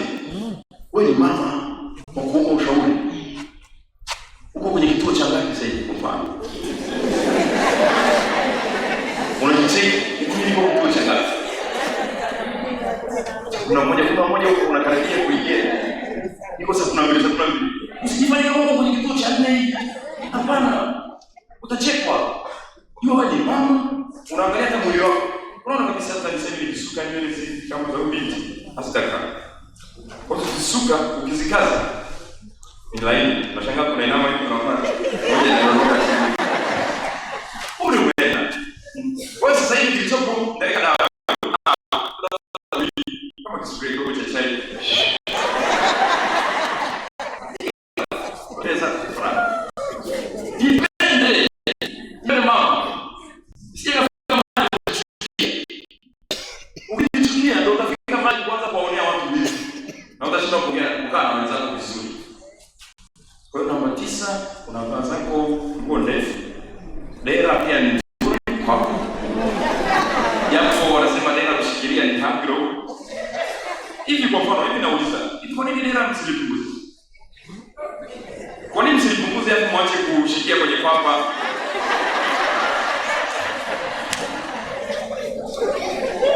Kwa sababu kuna siku nakuja kuonyesha hata mtoto chini. Kama mtoto na huko unashikilia tena nguo hivi. Yote hivi unashika yote. mateso makubwa hiyo. Jamaa wale mafundi cherehani ndio wao. Fanyeni mambo ya punguzeni, wasiadanyage. Hao ndio swaga. Sijui lakini ni ushauri. Kwa hiyo kama hivi ninaongea kukulishaona mmeweza kuchoka kwa ndio ndio kuongea. Lakini ninakurudisha tu akili ya kutoa stress. Kuna namba 8. Namba 8 ni juu nene chini. Namba 8 anaweza kuwa nguo yote. Hana shida, hata kwa suruali na blouse. Safi. Namba 9 kamwe asivae suruali na blouse.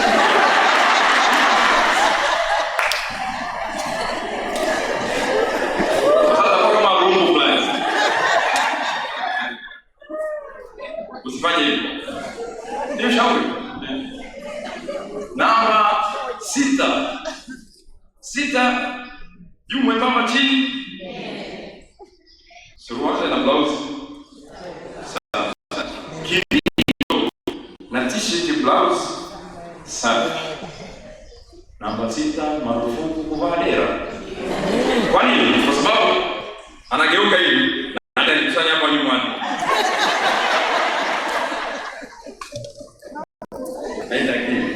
Ni ushauri tu, si kama ni sheria ya kukupa tolerance. Ni mdomo tu. Mdomo. Alafu kuna namba 1. Wanaume wengi kuna namba 1. Wanaume wengi wako namba 1. Namba 1 naye pia anaweza kuvaa nguo yoyote isipokuwa dera pia. Sasa dera kikao kwa kazi inakuwa kama mtu ameweka fito katika. Na kadhalika. Ndugu zangu, mama zangu, nawashukuru kwa kunialika kwenu. Nimekuja na haraka. Unisamehe tu. Ninafanya kazi pia kwa busy sana. Ningeacha kuja, ilikuwa nimeambiwa tangu Januari na babu Maro Baroko wetu ambaye ni besti yangu sana. Tuna mdomo, tunafanana sehemu nyingi sana. Tunafanana sana. Vitu vingi. Tulisoma Lusaka pamoja japo mimi niko mwaka 3 alikuwa mwaka 1. Nimepita ni madarasa mawili. Kwa hiyo tunafahamiana tangu zamani. Tunajua. Akaenda kusoma Nairobi, mimi nikaenda kusoma Morogoro. Kwa hiyo tunafahamiana, tunaalikana para para. Alikuwa ameniambia siku nyingi tangu Januari. Nikawa tarehe 28 weka kabisa. Wale nilipotaka kumpa excuse nikaniambia siku ile because sababu mimi nilikuwa nimeshakuwa pinya. Nikamwambia basi hapa nitafanya kipindi hapo na kuondoka. Ambia basi bora hiyo. Sasa kama sio hivyo kina mama watanielewa. Kwa hiyo ndugu zangu, nimekuja, nimeongea nilichokiongea. Naombeni huruma ya Mungu ndio habari ya mjini sasa hivi. Chochote yoyote ile maumivu aliye na nini chochote hata kama unapitia ndoa Mungu kila kitu, huruma ya Mungu ndio habari ya mjini. Pendeni tukasafishe kwenye Pasaka tukiwa wasafi. Yote asiingie kwenye Pasaka akiwa mchafu. Naomba sana kata mabawa, kata chochote kile ambacho kinakufanya ujitenge na Mungu. Pendaneni mama zangu. Pendaneni, ujumbe ni ule. Pendaneni, acheni chuki yote. Msipigane vita, msipigane sio na uhasama kati yetu. Viongozi wa zamani waliomaliza wawapokee wapya. Msikae kama wale wanaowinda. Sima baba yenu wa wata jimbo la Salaam nimezurura kila mahali. Shida zenu nazijua katika maana sisi yako. Kuna viongozi wa zamani kuwapokea wapya inakuwa ngumu, inakuwa kama kuja tuangalie.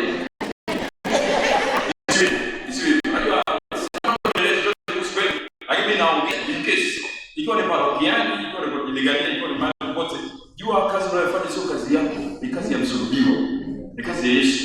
Ukipata sifa mnapata sifa wote. Na epuka pia kuiba sifa za Yesu ambazo zikuhusu. Hata mimi napiga mdomo, watu wengi wananisifia, lakini najua madhara yake. Sifa zinaua. Sio mimi napeleka pale. Hata mimi watu wakinisifu pata kesi kiboko sio mdomo na sawa. Nikifika katika magonjwa ya Yesu, hawanijui tu pale. Wananisifia tu lakini hawanijui vizuri. Kwa hiyo ndio najua dhambi zangu na kupambana na dhambi zangu. Kwa hiyo ukifanya hivyo siku zote utajikuta uko chini kwenye unyenyekevu.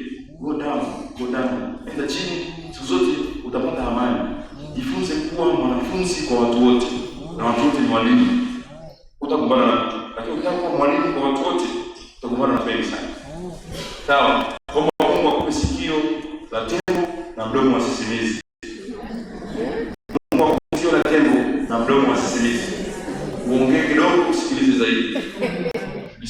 kubwa la table, sikiliza, ongea kidogo, mara chache.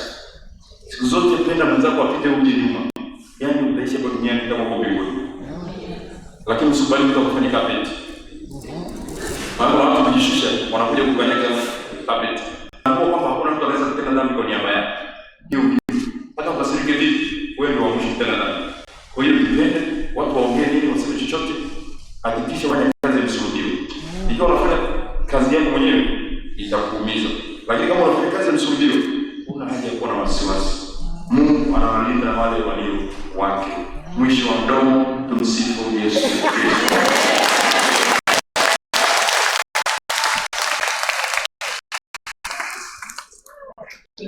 Kristo. Asante sana Baba, tunashukuru na mama umefurahi. Ndio. Karibu tena basi siku nyingine parokia teule ya Yesu. Nakushukuru sana.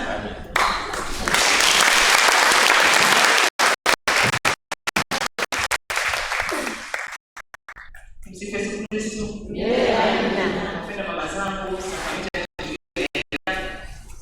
ni mwana na wengi nitamani kusikiliza mada ya katekesi.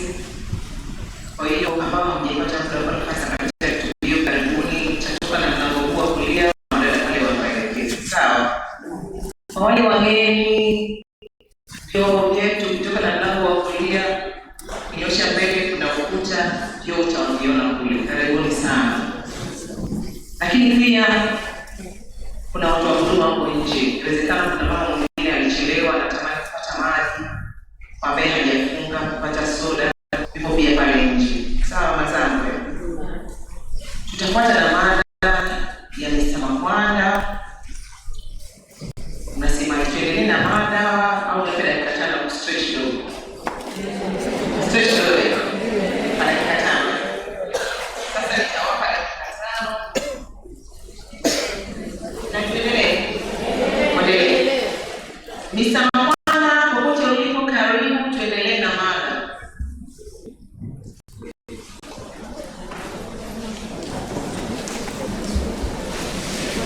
Baada ya mada ya Mr. Makwanda, tutalipa dakika 10 kidogo za kutosha kitu. Baada ya hapo tutaendelea na misa takatifu. Tumsifu Yesu Kristo. Karibu Mr. Makwanda.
Kila Mkatoliki mbatizwa anaruhusiwa kuwa kwenye utume wa mama wa mataifa yote. Kuna tukio kubwa lilitokea pale Amsterdam mwaka 1345. Padre alikuja kuomba kanisani kwamba kuna mgonjwa mwenye hatari ya kufa. Kwa padre alichukua vifaa muhimu, akachukua na ekaristi, akaenda kwa mgonjwa, akampa ekaristi. Mgonjwa alipokula tayari ekaristi, pale alikuwa kanisani, akakaa na shughuli zake. Baada ya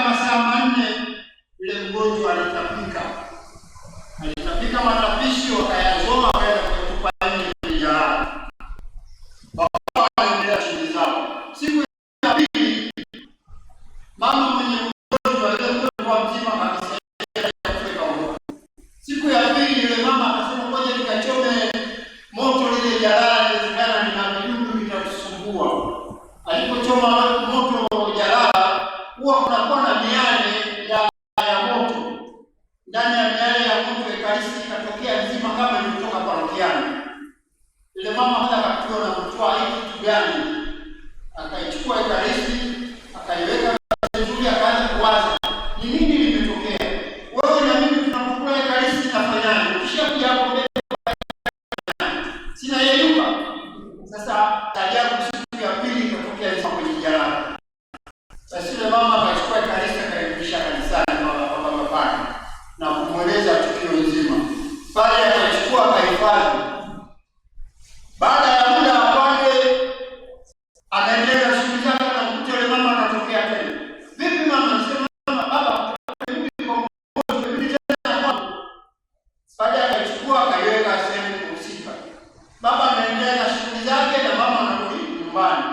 Sasa mama akawa na wasiwasi na baba pale ana wasiwasi. Mara ya tatu mama anachungulia, anaikuta ekaristi iko sehemu ile ile aliyochukua mwanzo. Akasema hili hapana. Akaenda kwa baba pale, baba ekaristi imerudi tena. Kwa hiyo alichofanya pale ni kugonga kengele. Nafahamu yale makanisa yetu ya zamani, tuache sasa hivi na kengele za umeme.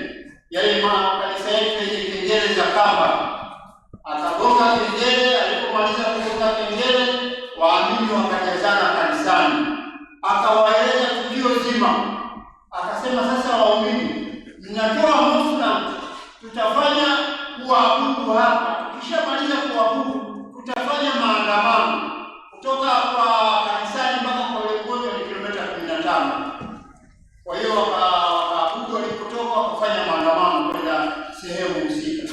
Alipofika pale akaandaliwa mtaani tayari, baba akaweka mufna pale, akachukua taratibu zote, akachukua ekaristi kwa heshima zote, akaiweka mufna. Wakaabudu, walipomaliza kuabudu wakafanya maandamano tena mpaka kanisani. Walipotoka hapo ekaristi haikuja tena. Nini maana yake? Maana yake Yesu alikuwa anaona sasa, mbona anachukuliwa kama mtu sina haki? Nakuja tu mama anachukua na kupeleka kanisani, analichukua na kupeleka kanisani. Sasa hilo ndio jukumu muhimu ambalo umelifanya. Kwa hiyo ekaristi haikuja tena. Kwa hiyo wale wenyeji wa Amsterdam kila inapofika tarehe 15 ya mwezi wa 3 walifanya maandamano kwa muda wa miaka 600. Muda wa miaka 600. Kila inapofika tarehe 15 ya mwezi wa 3. Baada ya hapo, baada ya miaka 600, Bikira Maria anatokea pale Amsterdam. Anasema nimechagua jiji la Amsterdam kwa sababu jiji la Amsterdam ni jiji la miujiza ya ekaristi. Mimi Bikira Maria napenda sasa niitwe kwa jina jipya. Jina lipi? Mama wa mataifa yote. Tumsifu Yesu Kristo. Baada ya kusema hayo, anamweleza huyo binti mtokewa. Binti mtokewa anaitwa Ida Pelaman. Alikuwa ni mfanyakazi wa serikali, alifanya kazi kwa muda wa miaka 25, lakini kwa bahati nzuri au mbaya hakuweza kuolewa na hakuweza kuwa na mtoto. Na lengo kuu la Bikira Maria anamwambia yule binti kwamba nimetokea, nataka niwe mama wa mataifa. Lengo kuu ni dogma ya 5. Tumsifu Yesu Kristo. Wewe tunafahamu dogma, sio? Wewe tunafahamu maana dogma. Dogma ni fundisho la imani. Bikira Maria ana mafundisho makuu mangapi? 4 ya imani. Fundisho la kwanza, mama wa Mungu. Hii ndio dogma ambayo ilijeruhi watu. Yuko kiongozi mmoja wa kanisa mkubwa kabisa akasema Bikira Maria si mama wa Mungu. Alipomzaa Kristo hakuwa mama wa Mungu tena. Malumbano huko na huko, kanisa likaitisha mtaguso. Huu mtaguso wa kwanza ulifanyika mwaka 431. Papa akaitisha mtaguso, maaskofu wote wakakutana kwenye Roma, ambao unaitwa mtaguso wa Efeso. Wakakutana Efeso. Walipokutana Efeso wakatoka na jibu moja kwamba Bikira Maria ni mama wa Mungu. Kanisa likishasema Bikira Maria ni mama wa Mungu, wewe Mkatoliki ukisema sio mama wa Mungu, wewe unatengwa na kanisa, kwa sababu kanisa tayari limeshatoa tamko. Mtaguso wa pili unaitwa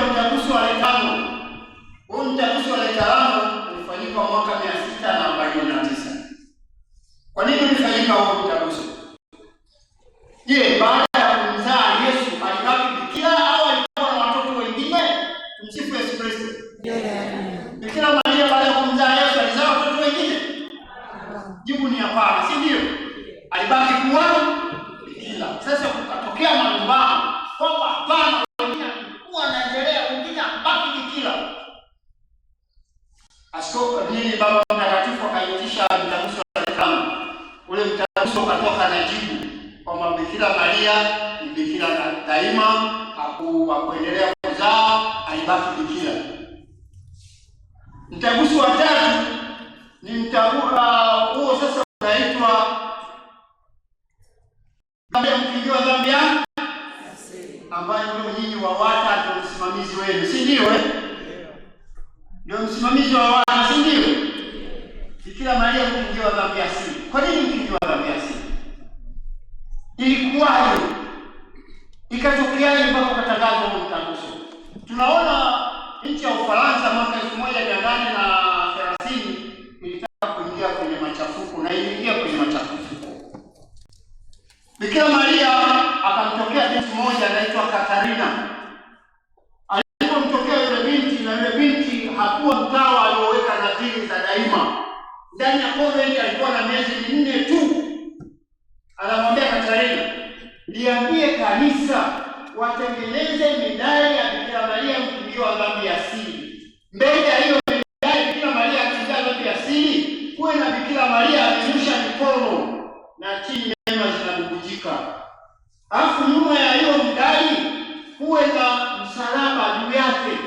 Alafu katikati ya huu msalaba kuwe na herufi M.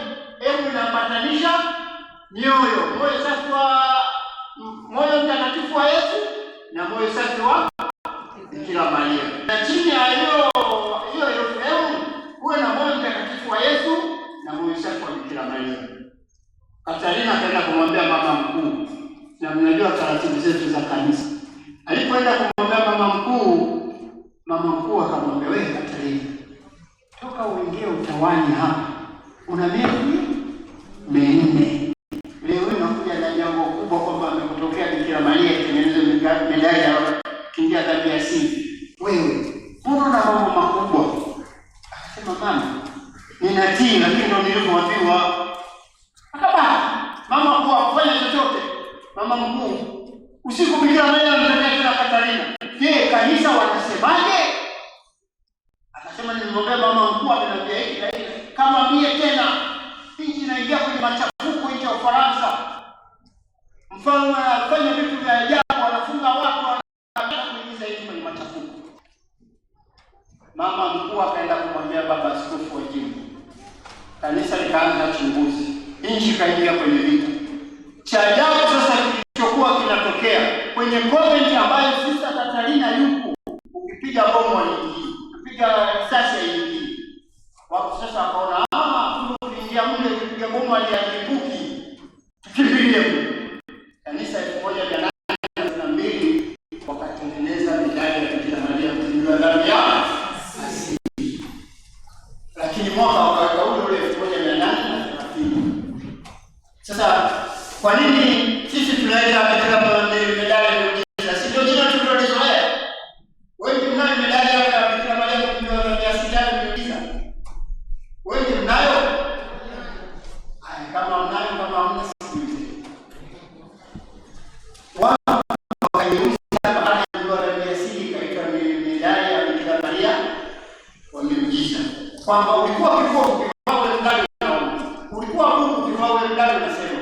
Ulikuwa wetu kwa medali unatembea. Kwa hiyo watu wakabadili baada ya ndoa ya asili wakaenda Israeli. Nitafupisha kidogo sababu. Kwa hiyo kanisa likasema ngoja nitishe. Baba Mtakatifu sasa akawa naona dogma ya kwanza na ya pili kwenye kitakuso, si ndio? Ya tatu ilipitishwa kitakuso. Ya tatu ni waumini wakawa wanamwambia Papa Pio wa 9 atangaze dogma ya tatu kwa sababu Bikira Maria anafanya miujiza mingi. Mwaka 1854 Baba Mtakatifu Pio wa 9 anatangaza dogma ya tatu kwamba Bikira Maria mkingi wa dhambi asili. Mwaka 1858 watu wakaanza kuhoji, mbona sababu umetangazwa bila mtaguso? Kwa nini? Bikira Maria akasema akasema msipate shida, mimi ninatokea Rudi. Akatokea Rudi pale kwamba mimi ni Immaculata. Immaculata kwa Kilatini, kwa Kiswahili Maria asiyokuwa na doa au Maria kujua dhambi ya asili. Alikuishia hapo. Mwaka 1950 si mnajua Bikira Maria alikufa, si ndio? Si huwa tunasherehekea tarehe 15 ya mwezi wa 8 sikukuu ya nani? Bikira Maria kubaliwa. Sasa Yesu kuingia ndani kidogo. Ila nitaelezea kwa kifupi tu kwamba Bikira Maria baada ya kufa kwenda kumzika kaburini, asubuhi watu wanaenda kule kaburini kwenda kumpaka marashi. Mjue Wayahudi hawaziki kama sisi, wao wanazika kwenye nyama na sisi tunazika chini ya ardhi. Walipofika kaburini hawakuona mwili wa Bikira Maria, walikuta tu maua na marashi yakitokea kwenye lile kaburi. Kwenye karne ya 3, ya 4, ya 5 wakaanza kuadhimisha sherehe za Bikira Maria, kupalizwa mbinguni. Hatimaye mwaka 1950 kanisa linatangaza dogma ya 4 kwamba Bikira Maria amepalizwa mbinguni. Kwa hiyo kuomba kina mama au waamini wote.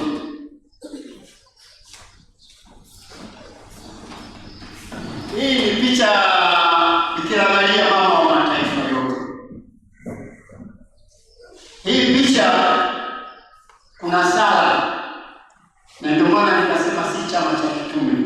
Ndani ya hii picha kuna kasala kafupi kadogo sana, anasema Bwana wetu Yesu Kristo, mwana wa Baba, peleka sasa roho wako duniani. Roho Mtakatifu aishi mioyoni mwa mataifa yote, ili apate kukingwa kutovu, maafa na vita. Mama wa mataifa yote, Maria Bikira mbarikiwa, mwombezi wetu. Amina.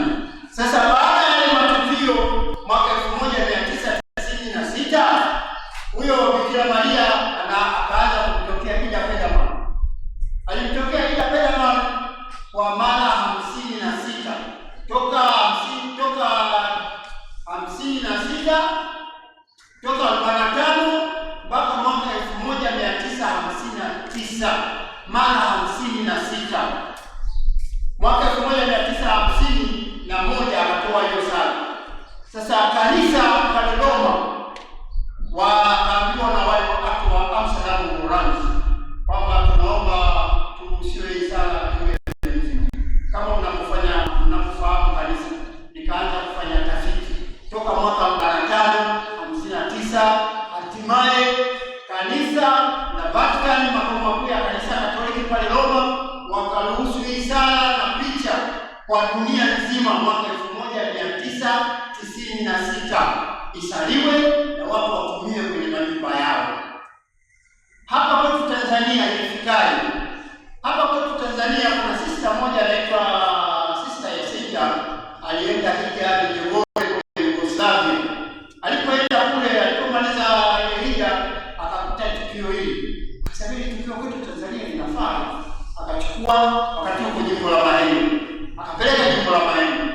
Askofu Ndorobo akamuuliza sister, unaeleza ndogo hivi? Sister unaelewa sio ndogo, ndogo jambo kubwa wala sio ndogo kama unavyoliona. Hili ni zito mno, afumishwe kutoa maamuzi peke yake, ila nimelipokea, ngoja nitalifanyia sasa. Kwa hiyo baba Askofu Ndorobo akaona, alipolipokea akishirikisha baraza la maaskofu kwamba kuna kitu hiki kimeletwa na sister kutoka hija Miogoli Yugoslavia. Kwa hiyo baraza likaamua kwamba mwambie huyo sister aambie watu wa Amsterdam walete barua kwetu. Kwa sister akaandikia barua watu wa Amsterdam kwamba hiyo tukio tunaomba mwandike barua baraza la maaskofu liruhusiwe. Kwa hiyo wale watu wa Amsterdam wakaandika barua baraza la maaskofu mwaka 97. Ikafika hapa barua. Ilipofika barua baraza la maaskofu, na wao wakaanza tafiti toka 97. Hatimaye baraza la maaskofu Tanzania wakaruhusu hii picha na sala mwaka 2000. Baada ya tafiti nyingi 2000 wakaruhusu Tanzania nzima. Baba Askofu Ndorobo akatoa kibali kwa niaba ya maaskofu kwamba isaliwe Tanzania nzima na hii picha itumiwe Tanzania nzima. Mwaka 2001 ile sister kule Mahenge kulikuwa na matatizo ya afya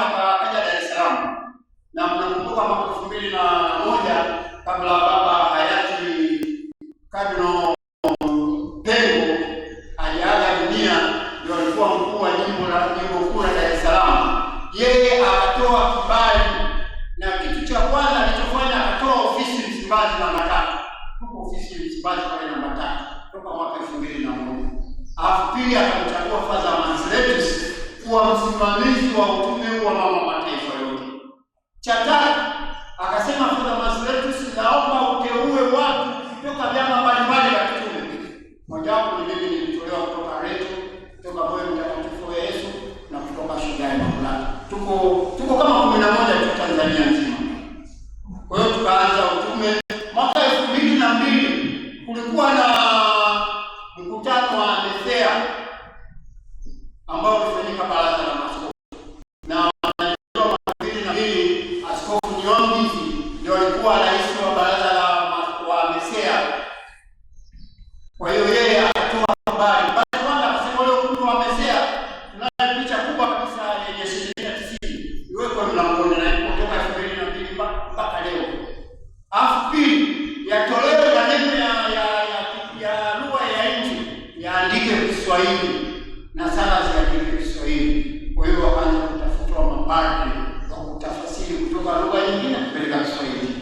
Kwa hiyo toka 2001 tumesambaa na bado tunaendelea kufanya kazi, na ndio maana nimesema mwanzo sio chama cha kitume. Lengo la sala ile ya mama mataifa yote, ukiwa na shida yoyote unaiona hii kabisa haitatulika, nimeenda hapa na hapo nimeshindwa, basi tumia ile sana. Ikifanyika muujiza ukipona utaileta kwetu, na sisi tutaisafirisha Amsterdam au Roma kwa ajili ya matukio mengine. Kwenye hii sala, kwenye vipeperushi utaona sehemu imeandika awali alikuwa Maria. Bikira Maria kwa 21 alisema awali alikuwa Maria. Idara ya imani pale Roma wakasema hapana, hapa isaleta utata kwa waamini. Kwa nini mwanzo yule alikuwa awali alikuwa Maria? Mwaka 2001 wakasitisha utengenezaji wa sala. Wakasema baada ya awali alikuwa Maria awe Maria mwombezi bikira kubarikiwa. Kwa hiyo 2002 tukaruhusiwa tena kuendelea na kuchapa sala. Kwa hiyo kumbe sala ya mama mataifa yote inatusaidia katika shida mbalimbali. Nitasema kwa kifupi sana tukio moja kubwa ambalo limetokea jimbo moja, lakini ile jimbo ni la hapa Tanzania, ila mtu alikuwa anaitwa Kosovo. Kama mnapoona Kosovo ya Yugoslavia maadili yake na yeye ilikuwa haya. Sasa mtu mmoja akaja hapa Dar es Salaam, huwa tunafanya adhimisho la misa dunia nzima mwezi wa 10. Kila nchi wanafanya mwezi wa 10. Kwa hiyo walipokuja hapo ni mama akaondoka na vipeperushi kama 20. Alipofika kule watoto kila ikifika saa 10 huwa wanafanya kusali rozari. Basi wakati wanasali akamweleza baba padre, baba kuna sala hii hapa, kuna sala chache. Akaomba tumpelekee sala nyingi. Tulipompelekea sala nyingi, wale watoto walisali kwa muda wa mwezi mmoja. Kosovo yote ikabadilika ikawa kama mnapoona Segerea au kwenye maeneo mengine yalikuwa na amani. Kwa hiyo ninawaomba akina mama, nyinyi mliopo hapa ni wengi lakini ni wachache sana. Nimekuja na sala nyingi kweli kweli, hata mtu akichukua 5 akichukua 6 haina shida, ila picha kidogo mtatuchangia utume wetu. Picha tunauza 5,000 na kitabu tunauza 5,000, na hiki hapa kipeperushi kidogo kina maandishi. Ndani ya hiyo maandishi yaliyo ndani ukiona 3, 4, 20 au 50, basi usijue pengine kutoka kwenye Biblia.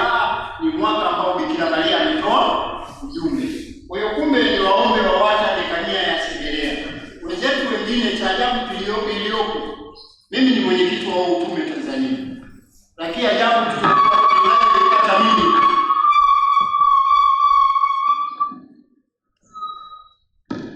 Ajabu ninayoipata, nina watu wa mataifa mbalimbali. Na watu wanatoka nchi za nje kuja kuchukua hili sana. Yaani wao wanatoka zaidi ya nchi 5. Mtu anachukua hapa 3,000, 2,000 anaenda nazo kwao, wanaenda kugawa. Na wanakuletea miujiza inayofanyika kule. Sasa huko kwetu tunapata mafanikio ni kuomba watu kwa kanisa. Tunaomba kila sala tunagawa bure, hatuuzi. Bure, hata mtu 1,000 wote utapewa. Hata mkizidi zaidi hapo utapewa. Ndio tunaomba Mungu atusaidie na wale wanaotaka kuja sala ili kutoka ile sala ili